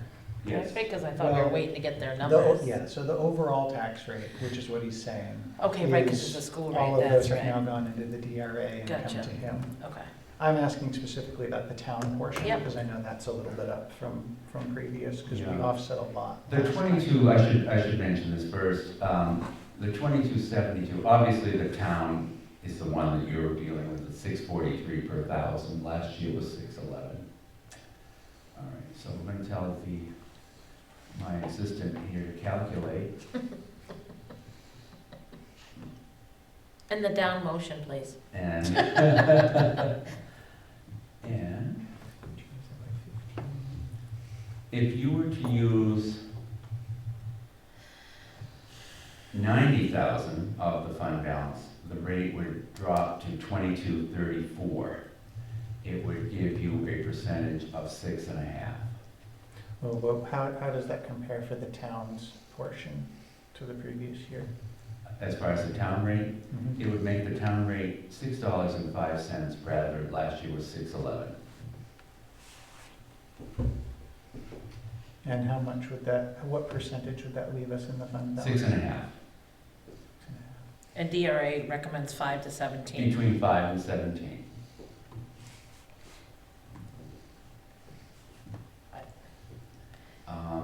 Let me figure, if you would take 100,000 out of the fund balance,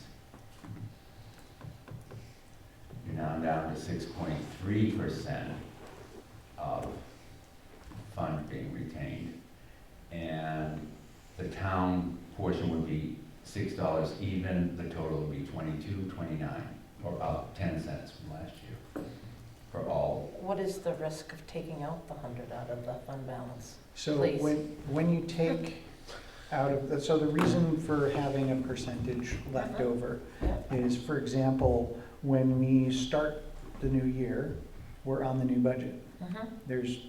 But there aren't new taxes. Mm-hmm. And then you're basing on a estimated for half year. Mm-hmm. And then by the end of the year, you finally get the taxes to pay for everything. Mm-hmm. Before we get the taxes, we still need to pay for it. Mm-hmm. And so this fund is where that comes from while the budget is still actually getting its revenues. Okay. So it's kind of think of it like cash flow. Yeah, yeah. So do you see a problem with taking 100? Well, Meaning because you would kind of know, right? But I don't have that. If, well, obviously, it's not my decision, but the DRA recommendation is between 5 and 17. It will Yep. keep you within that recommendation. Yep. It will bring your fund balance down to 383, 535. Now, I always worry when I say this, but I have never learned. The budget is in very good shape, the 2021 budget. yep, okay. And if I can talk to department heads and not encumbering everything, we would have a chance to raise that fund balance. And would that include a lot of the, already from the department had some of the money that is, Basically, it includes the operating budget that is unused, yeah? is basically the main source. Have you considered, are we getting any more state or federal funds coming in that you think we might? In this figure is included what we project for revenues. And I say this all the time, I am hesitant to be too aggressive with revenues. This is estimating that we're going to receive $775,000 in revenues. Is that from the government or? No, that's from all sources. But that's not tax money, not our. That is not tax money. Not tax. That is money, well, I stand corrected. Extra State money. like the rooms and meals Yeah. tax and All things like non-property that. tax. Yeah, But Yeah. it's non-property tax revenue. And has that, history-wise, how, are we looking, does it look from past years for us to be, This that is you how feel we pretty do it, comfortable? is that we look at what the historical Right, looks like and go from there. And sometimes there are reasons that we know, for example, maybe one year was a lot higher. Now, this year, for example, sale of town property is way over the top, but it won't be once I get done sending money back. Right. You know, so but it's- you've taken that in consideration? Yes. Yeah. Now, we have I'll say this and then I'll get to the hand that went up. We have the fund balance policy, which says the town will strive to maintain an unassigned fund balance in its general fund equal to 6 to 10% of the total appropriations of the community, including town, school, and county. So what is our total appropriation looking like, and what is that 6 to 10%? If I I would understand, I would guess that we're actually under that already.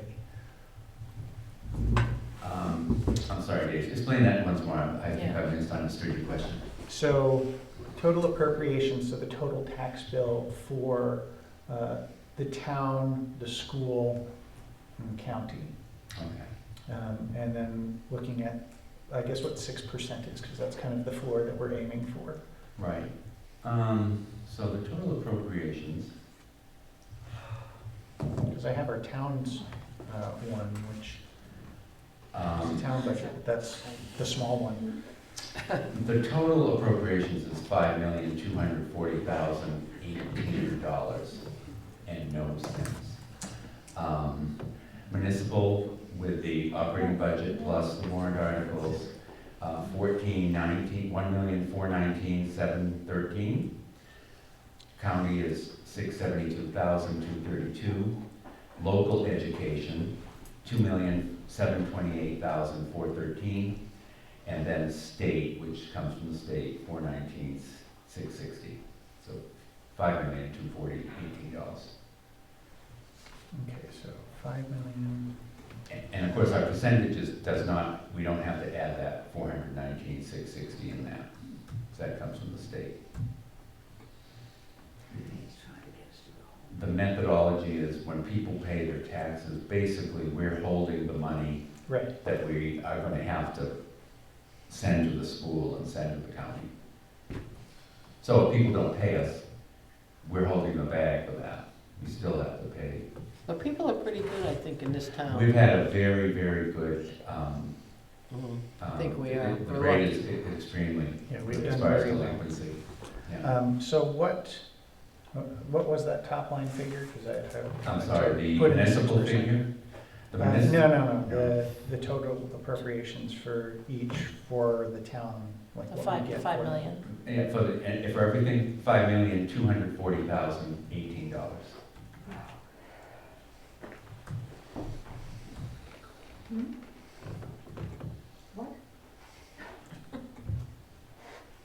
Oh, that's why. What are you trying to figure out then, Captain? That's better. So that means that we should be striving to follow our policy of 6%. We should be striving to keep at least $1,400. In the fund money. In the unsigned fund. Yeah, And so what is it? If you use 100, you'd have 383 mhm, in fund balance. that's what I heard, yeah. 383,535. That sounds good to me then. Does, me too. So I guess I'm looking. So, yeah, we question. had the comment, and I put it off, I apologize, but That's okay. Dave Nesbitt, Tower Road. The question I have is it true that our safety building bond, is that retiring in the next year or so? That is true, it's great. One more payment. What I'm just wondering And it's ours. is, with the tremendous amount of uncertainty we've had in the last couple of years, I mean, certainly nobody saw COVID coming, and of course the finances were all up in the air. If we're thinking of, and of course, we're gonna argue against lowering the taxes a little bit or maintaining at this current level, would it make more sense to make that change once that bond is retired? to make what change? To take this money out of the fund to keep the taxes at the exact same rate? Would it make more sense to, once that building bond is retired, to have that little bit more flexibility? And to be honest, I don't even know what that is, if it's not significant. And but- when is it up exactly? So the bond is, I believe, after this next year, it equates to roughly 42,000 or so worth of our budget each year. Using a portion of the unsigned fund balance towards tax offset is something that's generally done each year, but the amount varies. And where the unsigned fund balance comes from is basically what's budgeted but doesn't get used, then lapses into the unsigned fund balance. So you can, there's a few ways to look at it. I like to look at the unsigned fund balance as being a way to make sure that while we're still waiting for the taxes to come in that we expect, that we can continue to do business and not have to put things off.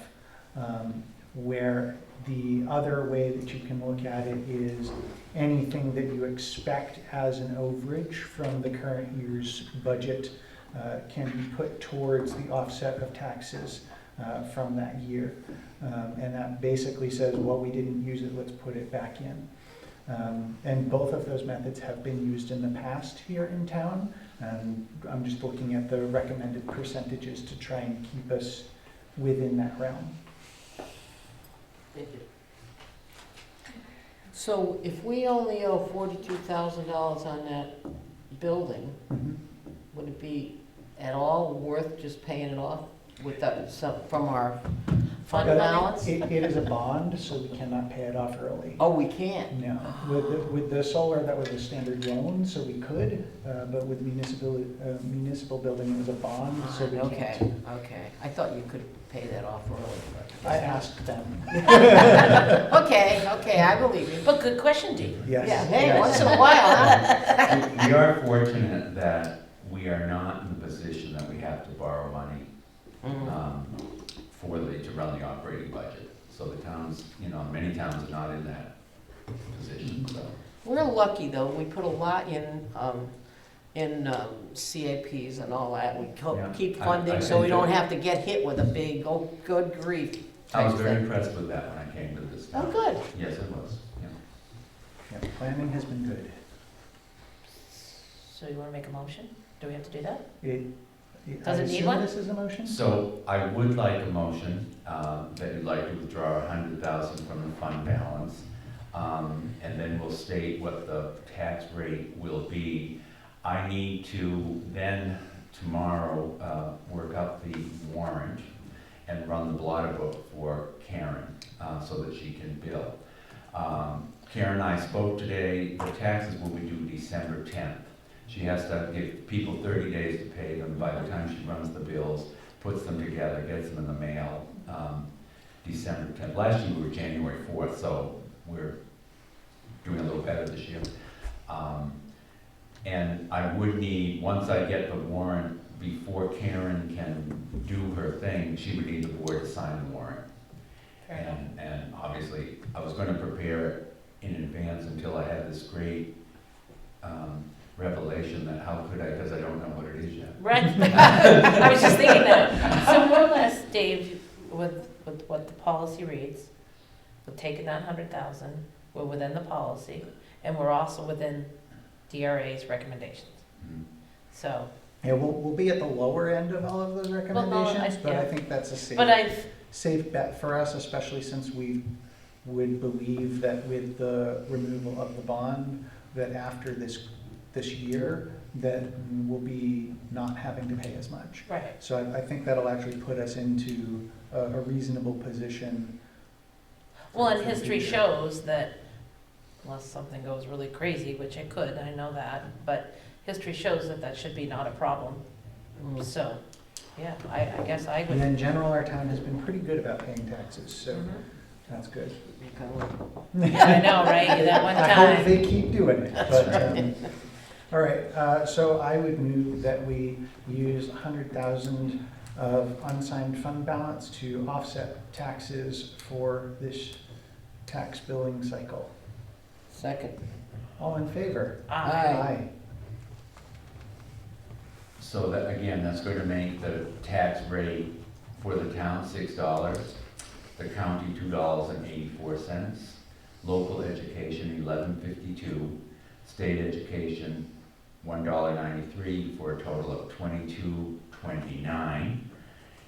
And as a subtext of this, if you happen to be in Pillsbury Lake, it'd be an additional $4.56 to cover the budget that they voted for of $196,257. All right. Are there any other questions or comments? Sounds good to me. All right. Way easier than going the other way. Yeah, right. That moves us on to correspondence. Yes. Put my other hat on.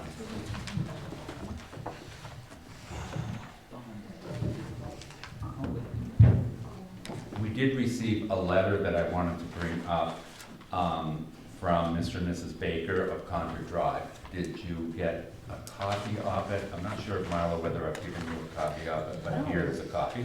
I didn't see one, or did you send it? Well, tell you the truth, I've been on Dana. 6s and 7s. Yeah. So, there's Well, I've been that. working on newspapers, so I don't go in my email lots of times, now when I'm doing It was that. a very nice letter I didn't see thanking this. Emmett Bean as fire chief. Did you see this? I saw it Okay. in the office. Of course you did. I was there, but I didn't see it. When you were there, Marla, I was hiding it. I know, I know. Did you I like want the to read good out a stuff. portion of it? Yeah. Sure, if I could have it back.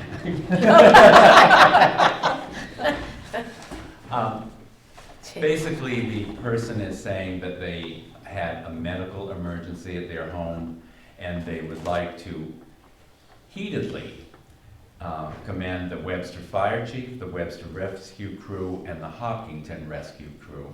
The Webster Fire Chief, Emmett Bean, was the very first to respond to my 911 call. He arrived within 5 minutes of my call, followed shortly thereafter by the Webster Police Chief, then both rescue crews. Emmett assessed the situation and coordinated the crews in a very professional manner. And the patient was transferred to Concord Hospital as soon as was appropriate and admitted to their ICU. Due to the diligence and timely response, the patient responded very well to treatment and is on her way to recovery. It is apparent to us that Emmett Bean is a very caring, compassionate individual who is knowledgeable. That's great. So, Oh, that is nice. That's very That's good. awesome. just So thought- did you send a copy to him, or? I believe that the They did? gentleman did. Oh, Oh, okay. good. Yeah, Dave, I let found me those see on that. my desk when I got here this morning. That's awesome. The next item I have is a public legal notice from the Hillsborough Zoning Board of Adjustment. And again, that is for a telecommunications facility in the village residential zone. They are required to send letters to each town that the tower will be visible from. And Oh, jeez. it doesn't, so this is a normal thing. If anyone's interested, they're having a public hearing on November 8th at Hillsborough Town Office. So if you happen to live on top of a hill Yeah, you see it, and right. look that direction, that's where you can go. Where am I looking? We did Towards receive Hillsborough. a quote from Electronic Security Protection for the key fobs for the town office, and to lock the door between the cafeteria and the office area, the front doors, and the office doors. And that quote, I won't read it to you, but it's $6,215. Had we decided we were going, this is really kind of a single source bid type situation. This is the same company that installed the cameras at both the police and the fire department. So the key fobs, just for 2 doors? The key fob would be for the employees to, one of the big, and it would change the front door, by the way, Yeah, so. so it's the front door, the kitchen door, Yeah. and the office doors. So it's basically the hallway. Okay. Right, so, the front door that we have now is just not safe, because you can't lock it from inside, so if you had a situation, you'd really hope that Steve and Phil could get here fast. But, so that would change that, as well as give the office more security, during the God, that off seems hours. like a lot, doesn't it? But I don't know. Everything sounds like a lot to me. I know. Is Our new this- rule at work is 3,000. Is this including work on the doors and stuff themselves, or is this only for the fob and electronic setup? Well, that's a very good question, but he's got, I'm not sure of that, Dave. I think it might be just for a standard door straight for a metal wood door. So maybe a door would be additional. Can we find that out? Yes, we can. Just confirm So, that. anyway, I just wanted to keep. Because it would be 1, 2, 3, 4, 5, 6 doors? Yeah, well, we're talking about just the front door would Front be door, changed. That yeah. would be a different door. The Okay. interior door. Right, would be right, the right. same. No, I meant the key fobs. So Oh. more or less, every one of your doors you'd have shut, and you would, because then you could shut them and then they couldn't get in, or how does that? Well, you could lock it with your fob or Okay. unlock it with your fob, Okay. and that would. So what I picture is like this electrical It's thing like on the it. thing you have to your car. Yeah. you know? Okay. Yeah. Okay. And so each door. So let's put Hopefully it you to. don't have the alarm you can set off every 2 minutes. Right. but, you know. Well, I'm just trying to like sell it even in my own mind, and probably to whoever, so let's say right now, what we're doing this for is, of course, the safety of your guys, which is important. And let's say you have somebody's irate at, down, because they're registering their car and they don't like, Michelle said you're gonna go Concord, right? Mhm. So they, or whoever, I didn't mean to use a name, but they go outside and then they're like, ha ha ha, I'm not happy with her answer, or whoever's answer. And then you know it, and you can tell that he's irate, or he, it, whatever. Mhm. So when they come back in, you'd be able to hit a button to make it that they can't fly through the door. Is that? If you were lucky enough that they went outside. True, you okay. know, When I was in Right. Peterborough, someone drove a car through my office window. Oh, because they were jeez. mad. Yeah. Well, a key fob's not gonna help you with that. So Or that is it? didn't do me any good. No, but- no, you can click that all you And want. so I guess when I say, security, I mean, let's face it, it's, many things could happen. You go out to your car and someone could Yeah, knock you out. But it gives that extra, if you did look out and you saw something that you just felt very uneasy about, and you wanted to call the police to have them come help you, you could lock the door without running outside. Yeah, right now you can only lock that door with a key from outside. right. I didn't like that idea, Yeah. the fact that you couldn't lock that front door Right. without. Yeah.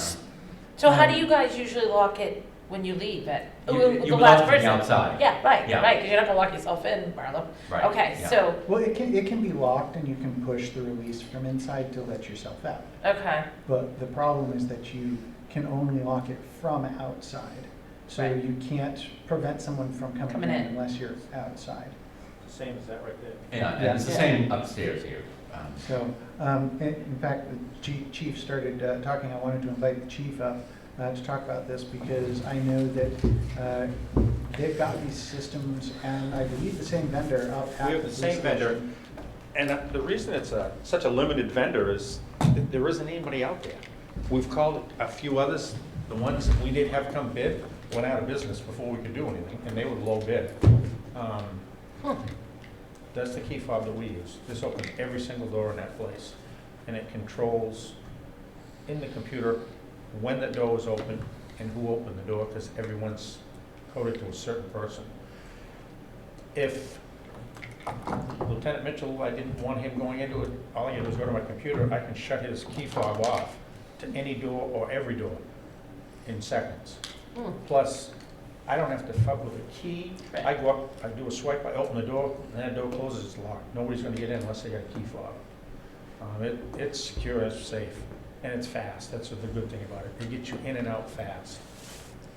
So it gives you a record of who comes in and out when. Say that again? It gives you a record of who is It gives you a record. It gives us a record who comes in, and that's why the fire department went to it. So now they have a record of anytime anybody goes in, the key fob tells them the date that they went in, the time they went in, and who it was. Do you remember what that costs to do it there? House has been in since the building was done. Okay. But we had the fire departments done just shortly ago, so I should be able to get that. Okay. The fire department's mainly cameras, though. Did they do the key fobs? 'Cause They did that's the like key- they did the key fobs 33,000 also, something, yeah. Yeah. Because they Fobs were like had $800 so many right? keys out there, it was just incredible. Well, I mean, that seems to be, yeah, I mean, and then we all talk about changing our locks. The thing that I have to justify, and not that I don't want everybody safe, so don't, No, I'm not. yeah, so is the money spent on that or change, make it so the door can lock from the inside, Mhm. Because I get where you're coming from. Geez, oh, wait a minute, let me lock it so you Yeah. can't come back in. You don't mind, do you? Just hold on. Well, Think about down the future, so now I won't have to change the locks, because all you do is shut the key Keep fob up, off. right, yeah. No, I'm not saying that it's Makes not it a worth lot it easier. either. And the fact that you have record of people going in there, I That's mean, that's pretty important. huge. I think that's, yeah, That's think pretty that's huge important. that you would know. Yeah, so for example, if somebody were going into the clerk's office and it were after voting, there are different issues that can arise. We would now know exactly who did and why or if they were supposed to have access, et cetera. And you can do the same thing with the vault. So anyone who's going in and out of the vault, now it's categorized, okay, you went in at this time, and that sort of thing. So it's very good, not just from a security standpoint, Yeah. but also from Tracking. a, well, I guess it's still security, but also from a preservation and retention standpoint for records and so on. There are several, like, it helps a lot with turnover, but it also helps a lot with, let's say there's an election going on and Dana is sick, and so he can't make it in, but one of the books or something happens to be on the table in his office. They're not currently running, with their registers and everything out of the town administrator's office anymore, but they used to. So in that case, they could go, oh, well, this is a problem, I need access I'm here, give me access for 5 minutes, I'll go grab it, come back out. And that's a phone call and an update on the computer and back out.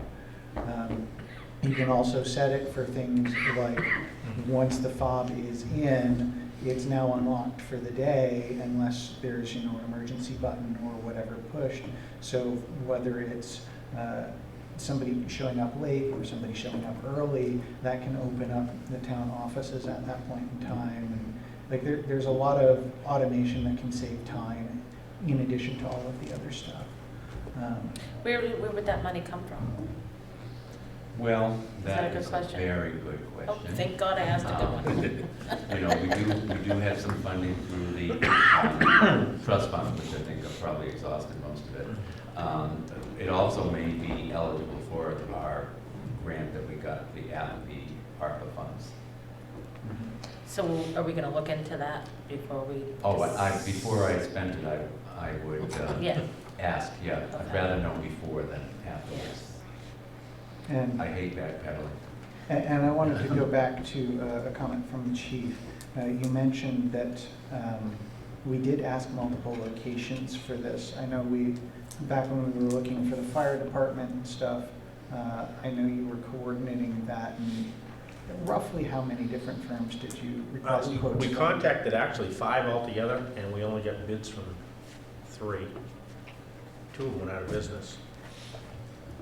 I'm happy with the firm that we have.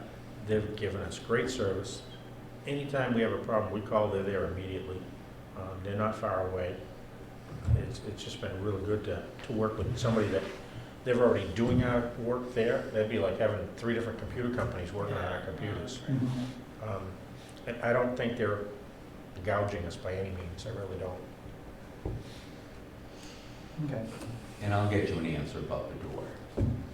And so I would personally think that it would make sense to stick with the same firm for continuity of service. Absolutely. And also then, for example, if we need to grant access to the police chief, it's really easy to do that. You won't need an additional fob. That's right. absolutely. And so I think those, especially given that we did go out and look for multiple quotes, and this is kind of the sole survivor, that makes it even more appropriate. Plus as we an got answer. a $10,000 cap, I believe, on, is it a $10,000 cap? Yeah, we are under the 10,000 Yes. requirement Yes. for the bids, Yeah. but being a large amount, A large amount. doing our due diligence makes Yep, perfect absolutely. sense. But if So- you have a single source, there's not much you can do about that, you know. So what is the method for us to move forward on this? Well, I would find out the answer about the door. I will also find out if this is eligible under the ARPA money, and I'll get back to you next meeting, and then maybe you can decide if you wish to go forward or not.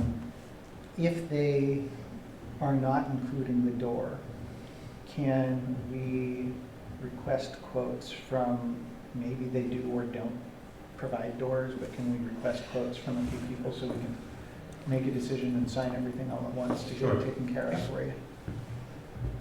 I was down there with it when we went through the key fob system the first time, Mhm. and I don't believe they do doors. So I don't believe that door was in there. I thought that was the case, but the way that it was Yeah. being He, described, I wanted to. Yeah. He asked us who was gonna replace the door. I Oh, remember okay. He asked me, and he gave me a couple of places that we should call. Where do we have to get the door? I mean, is it a special door? No, not really. But as long as you have a steel door, safety glass, because you want a window in it. Right. Um, Can I get from you those people so I can get quotes on doors? Yep. Okay, thank you. Another contact that you know and have communications with, Fred from the school. I know that, I believe it was last year, maybe it was the year before, they just went through doing that for their entranceway. Okay. So he should be able to provide you a list of vendors to contact. Okay. Great, thank you. They didn't do, you mean? For Yeah. breaking it Yeah. down. they didn't do a key fob, they just put a new steel door in. Well, I'm talking, I know that they redid entrance Okay. work, and he was getting that. They also did that for the high school as well recently for some of the other doors, so. Mhm. So my next subject, I have the check warrant for the checks that we just wrote, and if you'd like to look at the bills, here they are. The total checks to be written is $53,282.48. And with that, I have something for you to sign, which I need to, we just voided one of the checks.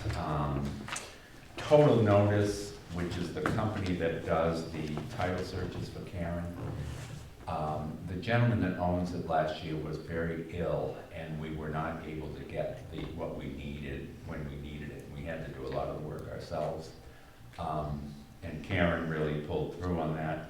But they had sent a bill, and we had talked a little bit about if we were going to pay it or not. And we just got it straightened out with them that we don't have to pay it, so. Oh, that's good. And they were, I think that I was very pleased that they made it right.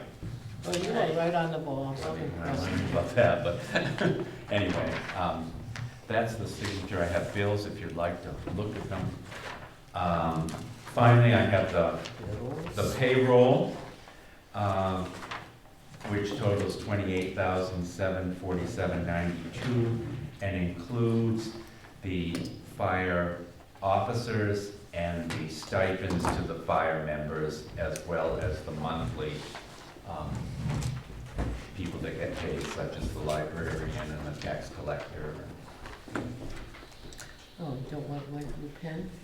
I was trying to be more efficient. And then,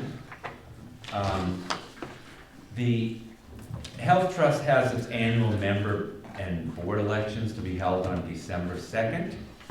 I was interested, if any of you are interested in going to that meeting to cast your vote for the board of directors. And it looks like there's some really tough competitions, because there's one person for each position. But if you wanted to do that, I could schedule that. Or if you wanted to make me that I could vote for them, you could do that as well. And I'm not trying to make light of it, but they say your vote's very important.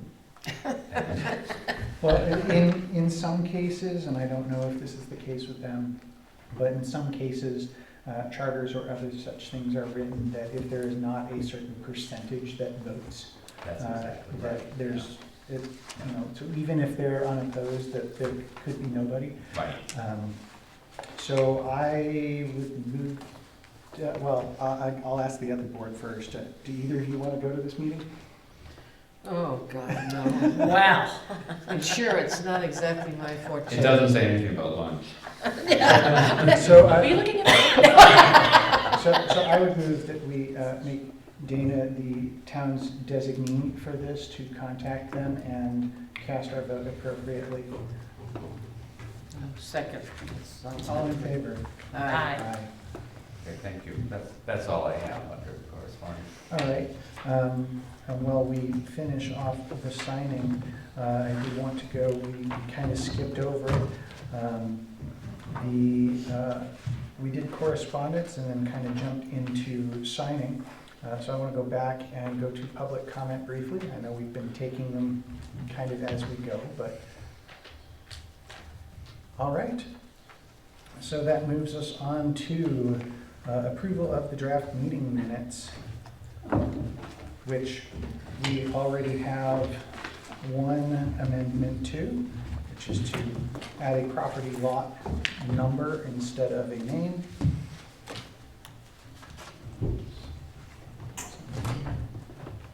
And I believe Marlo had another correction for that. Yeah, just the time. Good thing there's no, if there was a spelling issue, I wouldn't catch that. I just know how to tell time. Yeah. So to correct the time that the meeting was open. From 6:14 to. That's probably 6:30. 6:30. I think it was probably 6:34 instead. Yeah. Okay. Those keys are very close. I do have a spelling correction. Okay, good. On page We all have a 2, job, Dee.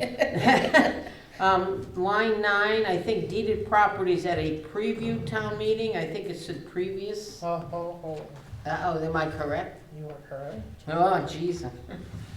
Don't want that in the permanent record. I'm gonna slap you around here. It's Heard it, okay. Workplace violence. I was gonna say. All right. Any other We have motions. No, amendments or comments on that? I don't think I All saw right. anything. So I would move that we accept the draft minutes from 10:18 as amended. Second. All in favor? Aye. All right, and the motions. Thank you very Yours, sir. much. Welcome.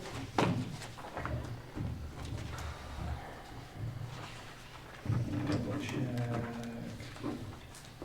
Yes, okay. I would move that we request, I would move to request the trustees of trust funds issue a check in the amount of $850 to Peace and Flower Farm for invoice 6569 for work on the hydrant. These funds to come from the dry hydrant repair capital reserve fund. Second. All in favor? Aye. I would move to request the trustees of trust funds issue a check to Bosco and Sand and Gravel in the amount of $3,486.50 for invoices P02006052 in the amount of $2,322.06 and invoice P02006066 in the amount of $1,164.44 for materials for Concord Drive. These funds to be withdrawn from the Highway and Roads Capital Reserve Fund. Second. All in favor? Aye.